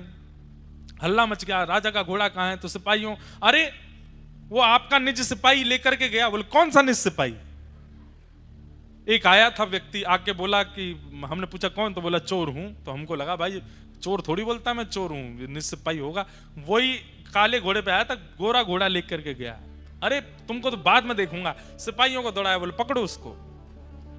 घाटम दास जी घोड़ा लेके भाग रहे थे। बोले बड़ी कृपा गुरुदेव की, क्या आनंद हुआ है, बिना रोक टोक चोरी हो गई। लेकिन तभी एक मंदिर में घंटे घड़ियाल बज रहे थे। गुरुदेव की दूसरी आज्ञा थी, जहां कहीं भी मंदिर देखो रुक जाना। घाटम दास जी तुरंत रुक गए, बिल्कुल मन में चिंतन ही नहीं किया कि पीछे सैनिक आ रहे होंगे पकड़ लेंगे। गुरु की आज्ञा है, उसका पालन करना है। अपना घोड़ा बाहर बांध दिया।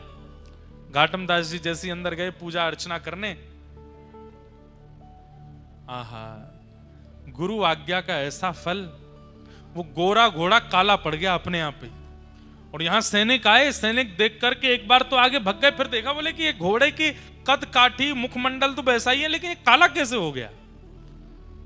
अंदर देखा तो घाटम दास जी परिक्रमा कर रहे थे मंदिर की। बोले यही तो है वो चोर। पकड़ लिया सैनिकों ने। बोले तुम ही आए थे राजभवन में? बोले हाँ जी। क्या करने आए थे? बोले मैंने बताया तो था, चोरी करने आया था। राजा का घोड़ा चोरी करके भागा। अच्छा रुक क्यों गए? बोले गुरुदेव की आज्ञा थी, मंदिर कहीं भी देखो तो प्रणाम करना है, इसलिए प्रणाम करने रुक गया। अच्छा सब चीज छोड़ो, ये वही घोड़ा है जो तुमने चोरी किया? बोले हाँ ये वही है। ये काला कैसे हो गया? बोले ये मुझे नहीं पता काला कैसे हो, मैंने तो गोरा घोड़ा ही चुराया था, काला कैसे बना ये मुझे नहीं पता। गुरु आज्ञा का ऐसा फल कि ठाकुर जी ने घोड़ा काला कर दिया। पकड़ करके राजा के सामने ले गए। घोड़े को देख करके राजा भी आश्चर्यचकित, ये घोड़ा तो वही है पर काला कैसे हुआ? तुमने जरूर इसके ऊपर कुछ रंग रोगन कराया। बोले महाराज इतनी जल्दी रंग रोगन, और मैं करा भी दूंगा रंग रोगन तो धो लो आप, निकल जाए रंग। तो खूब धोया, मांज दिया, लेकिन घोड़ा काला ही हो गया। राजा बोला एक तरीका है पता करने का कि ये वही घोड़ा है कि नहीं। बोले क्या? इसके जो सिर पर बाल हैं उनके बीच में एक मस्सा है, अगर वो मस्सा इसके हुआ तो ये वही घोड़ा है। बाल हटा करके देखा तो वो मस्सा भी निकला। सब आश्चर्यचकित रह गए, ये घोड़ा सुर्ख दूध जैसा गोरा था, ये काला कैसे पड़ गया?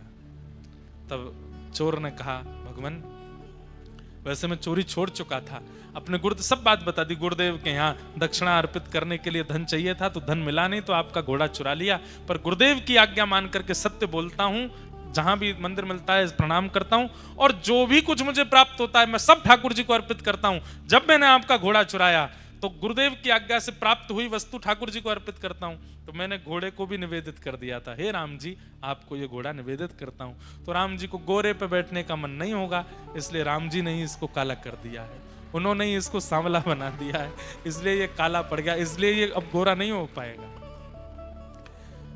राजा की, चोर की उस बात को सुनकर के राजा परम प्रसन्न हो गया और घाटम दास जी को अपना महामंत्री बना दिया।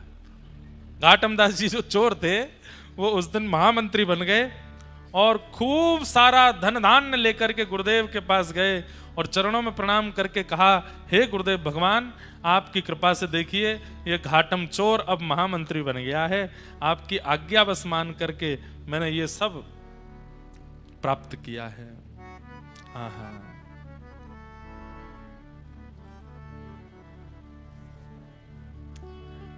घाटम दास जी ने कई पद भी गाए। फिर उसके बाद जब महामंत्री कुछ दिन उस पद पर रहे और फिर उसके बाद उन्होंने महामंत्री का पद भी छोड़ दिया। बोले ठाकुर जी ने मुझे सब कुछ दे दिया, गुरुदेव ने सब कुछ दे दिया, अब मैं ठाकुर जी को क्या निवेदित करूं। तो लिखना शुरू किया, पद बना बना करके ठाकुर जी को निवेदित करने लगे। उनका अब एक दो पद हैं। एक पद क्या है, पहले तो मैं यूं ही खाता, पहले तो मैं ऐसे ही खाता था, अब तो ना कर खावा छू खावा छा, गल में माला माथे तिलक, थारे निमित्त लगावा छा, मान्हे तो एता कर दीना, थाने की ना काई रे।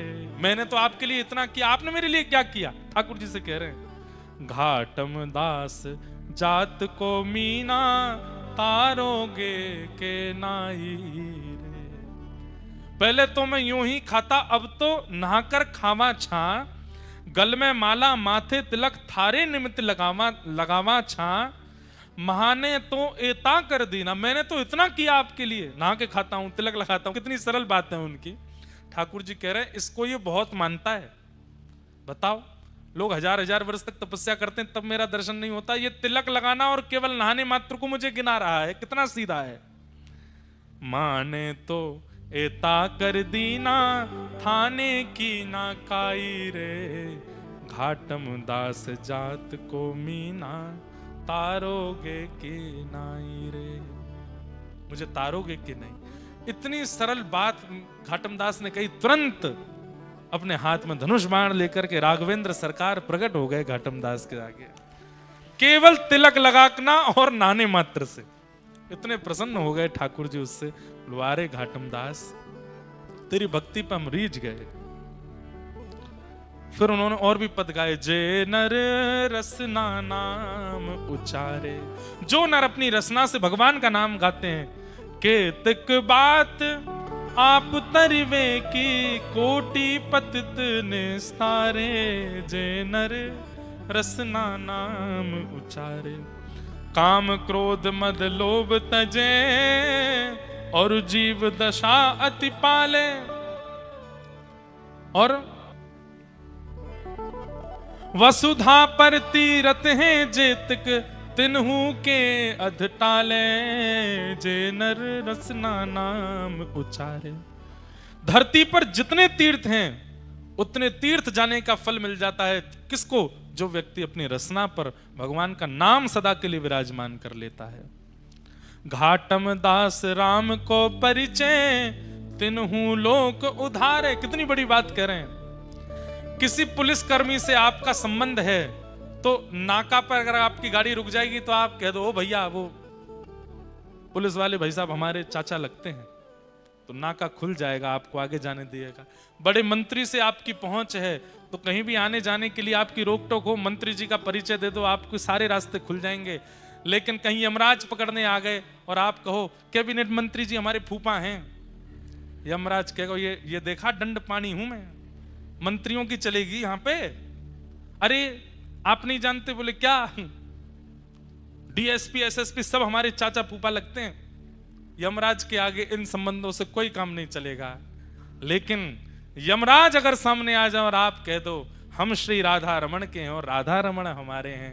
यमराज जी कहेंगे जय हो भैया, यमलोक नहीं जाना तुमको, तुमने ऐसे का परिचय दिया है, जाओ तुम्हारे लिए तो वैकुंठ लोक प्रतीक्षा कर रहा है।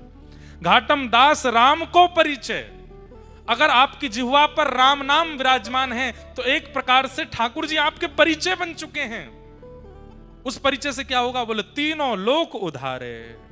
ठाकुर जी से कोई संबंध बना लो और फिर जब यमराज सामने आवे, अरे हम तो कहते हैं इंद्र के भी अगर स्वर्ग ले जाने वाले गण सामने आवे तो भी ठाकुर जी से अपना परिचय उनको बता दोगे तो ना नर्क जानो पड़ेगा ना स्वर्ग जानो पड़ेगा।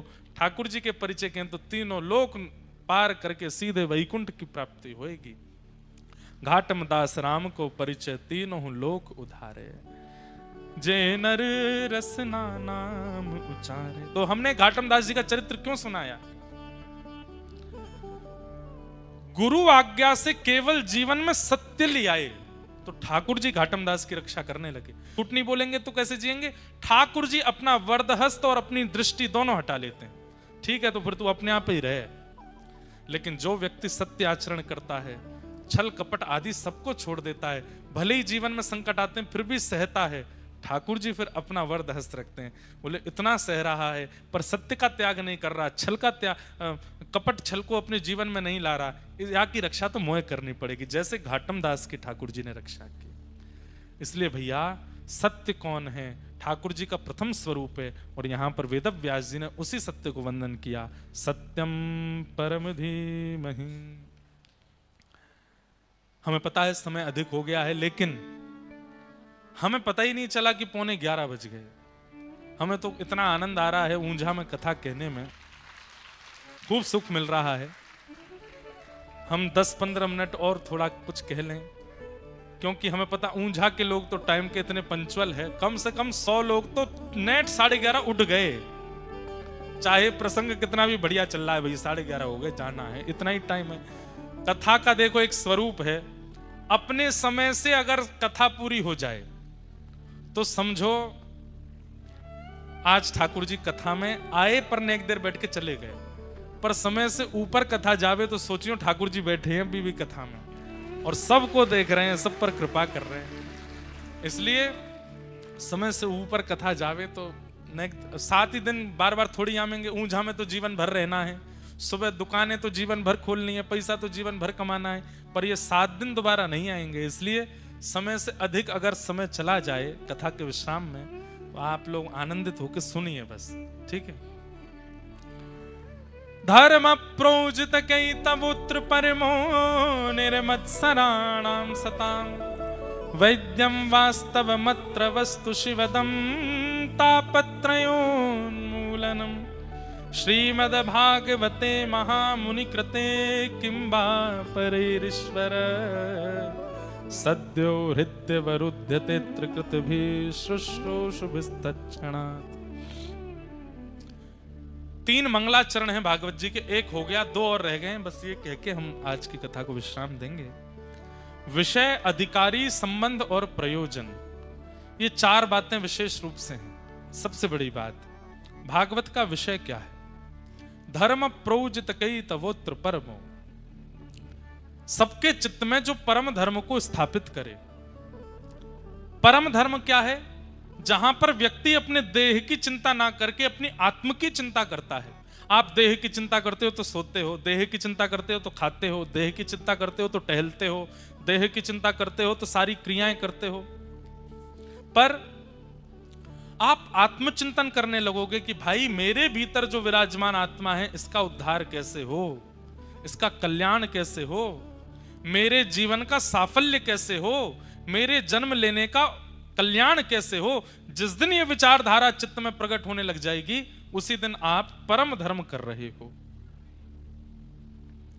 कथा सुनना देह का कर्म नहीं है, दैहिक कर्म नहीं है कथा सुनना।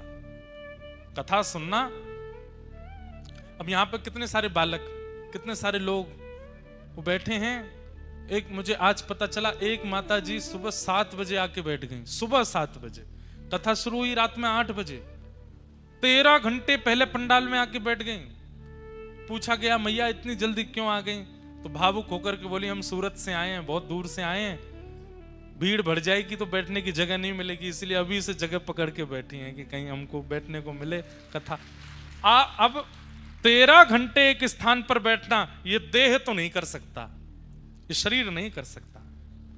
शरीर तो बहुत अभिमानी होता है। आप एक आसन में बैठने के लिए शरीर को अगर कह देते हैं तो शरीर आपसे बार बार आसन बदलवाता है। कभी पैर लंबे करवाएगा, कभी ऐसे करवाएगा, कभी ऐसे करवाएगा, कभी ऐसे करवाएगा। कई लोग ऐसे ऐसे सुनते हैं कथा। क्यों? शरीर उनका अभिमानी है और शरीर कहता है तू मुझे क्यों बैठा के रखा है, तुझे नहीं पता मुझे आराम कितना प्रिय है। तो फिर वो बेचारा एक आध बार देखता कोई सोफा खाली हुआ क्या। कई लोग तो छोटे छोटे बच्चों तुम तो युवा हो, नीचे बैठो, हमको बैठने दो ऊपर। क्यों? देह अभिमानी है। उस देह को कथा में भी लाते हैं तो वो व्याकुल ही रहता है, विचलित ही रहता है। पर जो व्यक्ति देह से नहीं आया, अपने आत्म कल्याण के लिए आया है, चित्त से आया है, उसको एक कोना भी मिल जाएगा ना, बस स्वर आना चाहिए कान में, नेत्रों से दिख जाने चाहिए महाराज जी व्यासपीठ, बस वो वहीं से ही प्रसन्न है। कितने श्रोता ऐसे हैं वो पिछले 2-2.5 साल से हमारी हर कथा सुन रहे हैं, मुझे हर कथा में दिख जाते हैं, पर कभी मिलने नहीं आते, कभी समीप नहीं आते, कभी फोटो नहीं खिंचाया होगा, कभी कुछ नहीं। इसका मतलब ये नहीं कि उनमें प्रेम नहीं, पर प्रेम है। कैसा प्रेम है? बस हमें बस कथा मिल जाए, जीवन उपयोगी बात समझ आ जाए, प्रिया प्रियतम की लीला सुन लें और बस उसी में ही आनंद है। ऐसे व्यक्ति आत्मा से कथा में आते हैं, उनको देह सुख नहीं है। तो कथा सुनना ये देह सुख नहीं है। देहाभिमानी व्यक्ति कथा नहीं सुन सकता। और कई बार देह अभिमानी व्यक्ति आ भी जाते हैं कथा में, पर उनके पूर्व के ऐसे संचित पुण्य कर्म होते हैं कि उनको ही नहीं पता चलता कि हमने 3 घंटा 4 घंटा कैसे सुन ली कथा। 4 घंटा होने के बाद उनको याद आता, अच्छा हम कभी नहीं बैठने वाले व्यक्ति हैं, आज कैसे बैठ गए हम। क्योंकि कथा शरीर के लिए भी नहीं होती, कथा आत्मा के लिए ही होती है। कान नहीं सुनते आपके, शरीर नहीं सुनता। आप यहां से बाहर जो कुछ भी सुनते हैं कान सुनते हैं, यहां से बाहर जो कुछ भी सुनते हैं मन सुनता है, बुद्धि सुनती है, पर कथा तो आत्मा सुनती है। इसीलिए मुख प्रसन्न रहता है, रोंगटे खड़े होते रहते हैं, देह एक ही आसन में बैठा रह जाता है, नेत्रों से अश्रुपात होने लगते हैं। क्यों? वर्षों बीत गए, अब जाकर के आत्मा को प्रसाद मिल रहा है, आत्मा को वो मिल रहा है जो उसकी आवश्यकता है। कथा विश्राम होते ही कितनी जगह मूर्छित हो जाते हैं लोग, बेहोश हो गए, गिर पड़े। क्यों? अनकॉन्शियस हो गए। आत्मा बोली अब मैं कैसे जीऊंगी, अब तू मुझे फिर से विषयों में ले जाएगा, फिर से शरीर के द्वारा विषय भुगवाएगा। इतने दिनों तक इतनी सुंदर लीला चर्चाएं सुनी, अब फिर से मुझे विषय वार्ताओं में जाना पड़ेगा। आत्मा व्याकुल हो जाती है। तो धर्म प्रोजित कई तवोत्र परमो, परम धर्म क्या है? जिस दिन आप देह की चिंता छोड़ करके आत्मचिंतन करते हैं और इसका कल्याण का विचार करने लगते हैं। हर जन्मदिन पर चिंता करो, कितने साल के हो गए? 28 साल के हो गए, 29 साल के, 30 साल के हो गए, 100 साल का जीवन मिला, 30 साल तो खत्म हो गए, कितने बचे? 70 बचे। अब 70 भी पूरे कोई जी नहीं पाएंगे हम, हमें पता है। 60 के बाद तो बस व्यवस्थाएं देखो, अब कब जाना हो जाए पता नहीं है, अब आजकल कुछ पता नहीं है, इतनी लंबी आयु तो है नहीं। तो 60 के बाद तो प्राण निकल कभी भी जा सकते हैं। स्वाभाविक मृत्यु 70-80 के बीच में आजकल हो रही है सब लोगों की। मूल रूप से देखा जाए तो आप 20 साल के हो गए, 25 साल के हो गए, तो आपके पास में अब शेष केवल 30 साल हैं। हजार सालों में जाकर के भगवान दर्शन नहीं देते। मेरे पास केवल 30 साल बचे हैं और मुझे भगवत प्राप्ति करनी है। इस देह में व्यवस्थित आत्मा का कल्याण करना है, उसको निवृत्त करना है ताकि वो पुनर्जन्म ना लेवे। आद्य गुरु शंकराचार्य भगवान कहते हैं मानव का एक ही उद्देश्य होना चाहिए, ऐसे कर्म करे कि दोबारा पृथ्वी पर ना आना पड़े। पुनरपि जननम पुनरपि मरणम पुनरपि जननी जठरे शयनम, बार बार मातृ गर्भ में आना, और क्या पता अगला जन्म कहां हो। इसलिए इसी जन्म में अब शेष जीवन जो है वो ठाकुर जी को अर्पित करके, भगवत कथा श्रवण करके, भगवत वार्ताओं में रह करके, भगवत जनों का संग करके, भगवत लीलानु कथा में अपने आप को ओतप्रोत करके व्यतीत करना है, ठाकुर जी श्याम सुंदर को हम प्राप्त हो जाएं। ये विचार जिस दिन आपके चित्त में आ जाए, उसी दिन आप धर्म से ऊपर उठ के अब परम धर्म कर रहे हो, क्योंकि अब आपको अपने अंदर विराजमान उस आत्मा की चिंता हो गई, उसके कल्याण का निवारण करना है। और भागवत धर्म से व्यक्ति को परम धर्म सिखाती है, मतलब देह सुख से आत्म सुख की ओर ले जाती है। इसीलिए भागवत का ये विषय है, धर्म प्रयोजित कई तवोत्र परमो। इसके लिए सबसे पहले त्याग क्या करना पड़ेगा कि आपके चित्त में आत्म कल्याण की भावना प्रकट हो जाए। उसके लिए सबसे पहला आपको क्या करना पड़ेगा, तो निर्मत सराणाम सताम, दूसरे के सुख के प्रति जो आपके चित्त में ईर्ष्या होती है उसका त्याग करना पड़ेगा। किसी की भी उपलब्धि देखो, किसी के भी बारे में सुनो, किसी की भी प्रशंसा सुनो, सब सुनकर के आपके चित्त में आना चाहिए, तेरा मंगल मेरा मंगल सबका मंगल हो रे। हे ठाकुर जी, आप सबका मंगल करो। मुझे बहुत प्रसन्नता है कि वो व्यक्ति करोड़ों कमा रहा है, मुझे बहुत प्रसन्नता है उसका ब्याह बहुत अच्छे घर में हो गया, मुझे बहुत प्रसन्नता है वो व्यक्ति उपलब्धियों को प्राप्त कर रहा है। अब मुझे ईर्ष्या नहीं होती किसी से कि मुझसे कोई आगे निकल गया ना, सबसे प्रसन्न हूं मैं। ये जीवन में जिस दिन स्थिति बन गई आपकी, उसी दिन आप आत्म कल्याण के मार्ग पर आ जाओगे। और जब तक ये प्रतिस्पर्धा लगी हुई है, इसको मुझसे ज्यादा कैसे मिल गया, ये मुझसे आगे कैसे गया, इसको ये कैसे हुआ, इसकी इतनी प्रशंसा मत करो, मैं जानता हूं अंदर से वो कैसा है, ये सब भावनाएं, ये आत्म कल्याण में बाधा है। यहां पर काम का नाम नहीं लिया, क्रोध का नाम नहीं लिया, लोभ का नाम नहीं लिया, यहां पर नाम लिया ईर्ष्या का। इसका मतलब क्या है, काम क्रोध लोभ से भी ज्यादा बड़ा दोष यदि कोई है तो वो ईर्ष्या है। और एक बात बोल दूं, पंडाल में बैठे हर व्यक्ति में, मुझमें भी किंचित ईर्ष्या तो है, इसलिए ठाकुर जी से हम वंचित हैं। हम तो हर कथा कहने के बाद में अपने चित्त से कहते हैं कि ये ईर्ष्या दोष कम हो, ये दोष कम हो, और होता भी है। ठाकुर जी की कृपा से सत्य बता रहे हैं। ऐसा नहीं है कि हमसे सब प्रेम करते हैं, कई लोग हमसे भी ईर्ष्या करते हैं और हमें कोई आके बताता है आपके बारे में कोई ऐसा कह रहा था। अब भगवत कृपा से उनमें भी गुण ही दिखते हैं, कोई बात नहीं, अच्छा है, सब प्रेम करने वाले हो जाएंगे। ज्यादा मीठा खाएंगे तो शुगर हो जाएगी, एक आध करेला भी जीवन में आना चाहिए, ऐसी भावना चित्त में आती है। और यही सावधानी का काम है, क्या, ईर्ष्या ना हो किसी के भी प्रति, सबके प्रति प्रेम भाव, सबके प्रति मंगल भाव। तीसरी बात, जैसे ही आप सबसे ईर्ष्या करना बंद कर दोगे, लेकिन प्रयास तो कर रहे हैं, लेकिन ईर्ष्या छूट नहीं रही है। आपने प्रयास तो किया, आज सुनने के बाद मेरे बगल वाले दुकान वाले से मुझे ईर्ष्या होती है, लेकिन आज महाराज जी कह रहे हैं कल उससे ईर्ष्या नहीं करूंगा मैं। लेकिन कल जाते ही उसको देखते ही फिर से आई, तारी का गिर जाए इसका पाम टूटे, फिर से ईर्ष्या आई, तो अब क्या करें। अब इस ईर्ष्या दोष को कैसे निकाला जाए चित्त से, तो अगली आज्ञा करते हैं, वैद्यम वास्तव मत्र वस्तु शिवदम।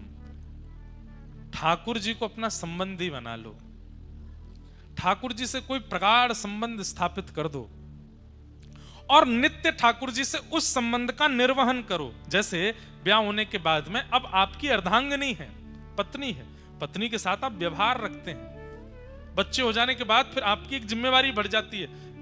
ऐसे ही ठाकुर जी से एक संबंध बनाओ और कल से ही उस संबंध का निर्वहन करो।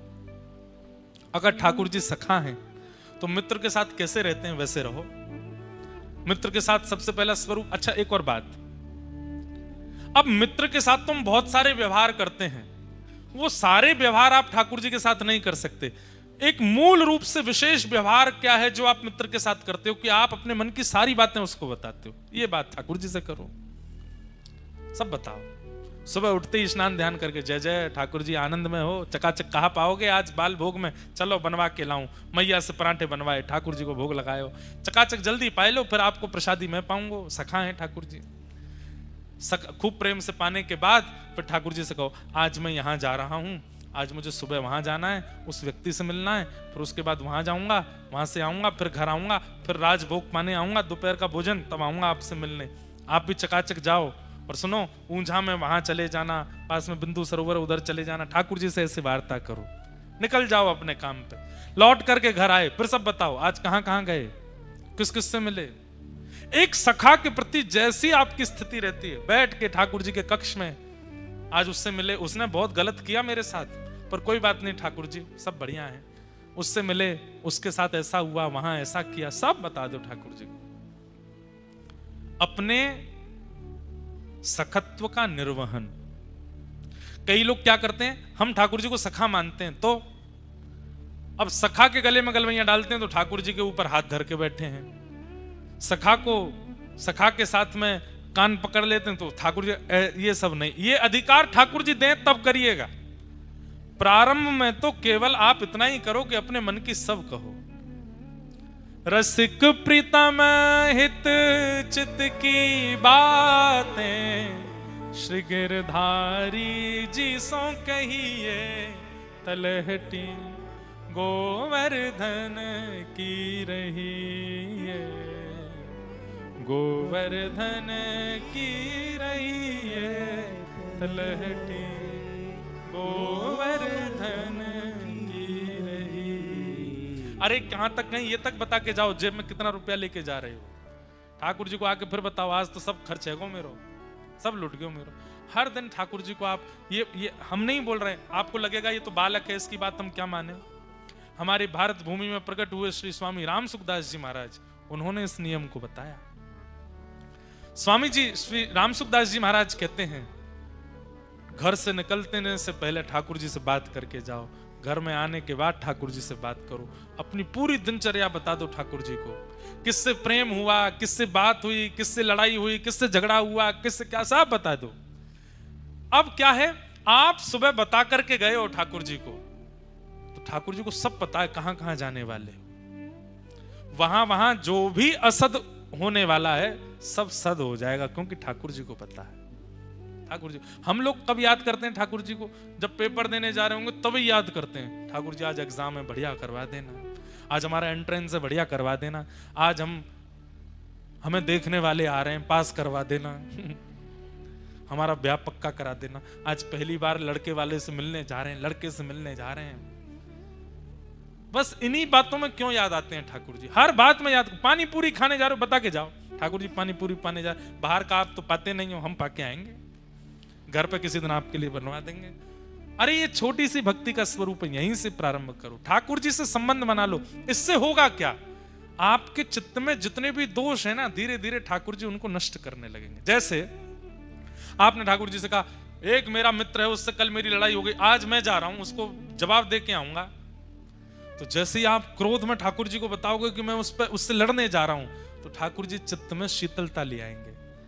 आप सोच के तो जाओगे कि मैं बहुत क्रोध करूंगा, लेकिन जैसे ही उसके समीप पहुंचोगे, कहां छूमंतर हो जाएगा क्रोध, नहीं कर पाओगे उतना, जो क्योंकि पहले आपको जो क्रोध करना था उससे आप अपना सर्वनाश करते, लेकिन अब ठाकुर जी को बता के गए तो वो क्रोध भी ठाकुर जी ने इतना कर दिया कि अब क्रोध आएगा नहीं।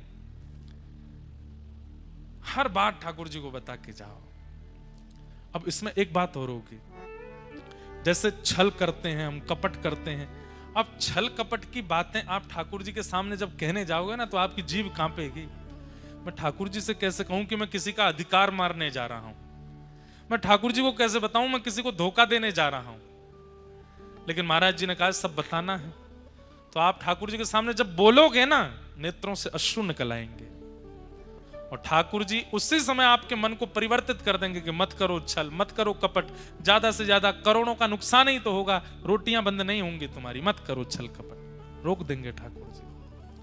अपनी हर स्थिति ठाकुर जी को बताओ। संबंध बनाने से क्या होगा, चित्त में जो दोष प्रकट होते हैं वो दोष नष्ट हो जाएंगे, उसमें ईर्ष्या दोष भी नष्ट हो जाएगा। वैद्यम वास्तव मत्र वस्तु शिवदम। और फिर इसका दूसरा फायदा क्या होगा, तो कहते हैं तापत्रयोन्मूलनम।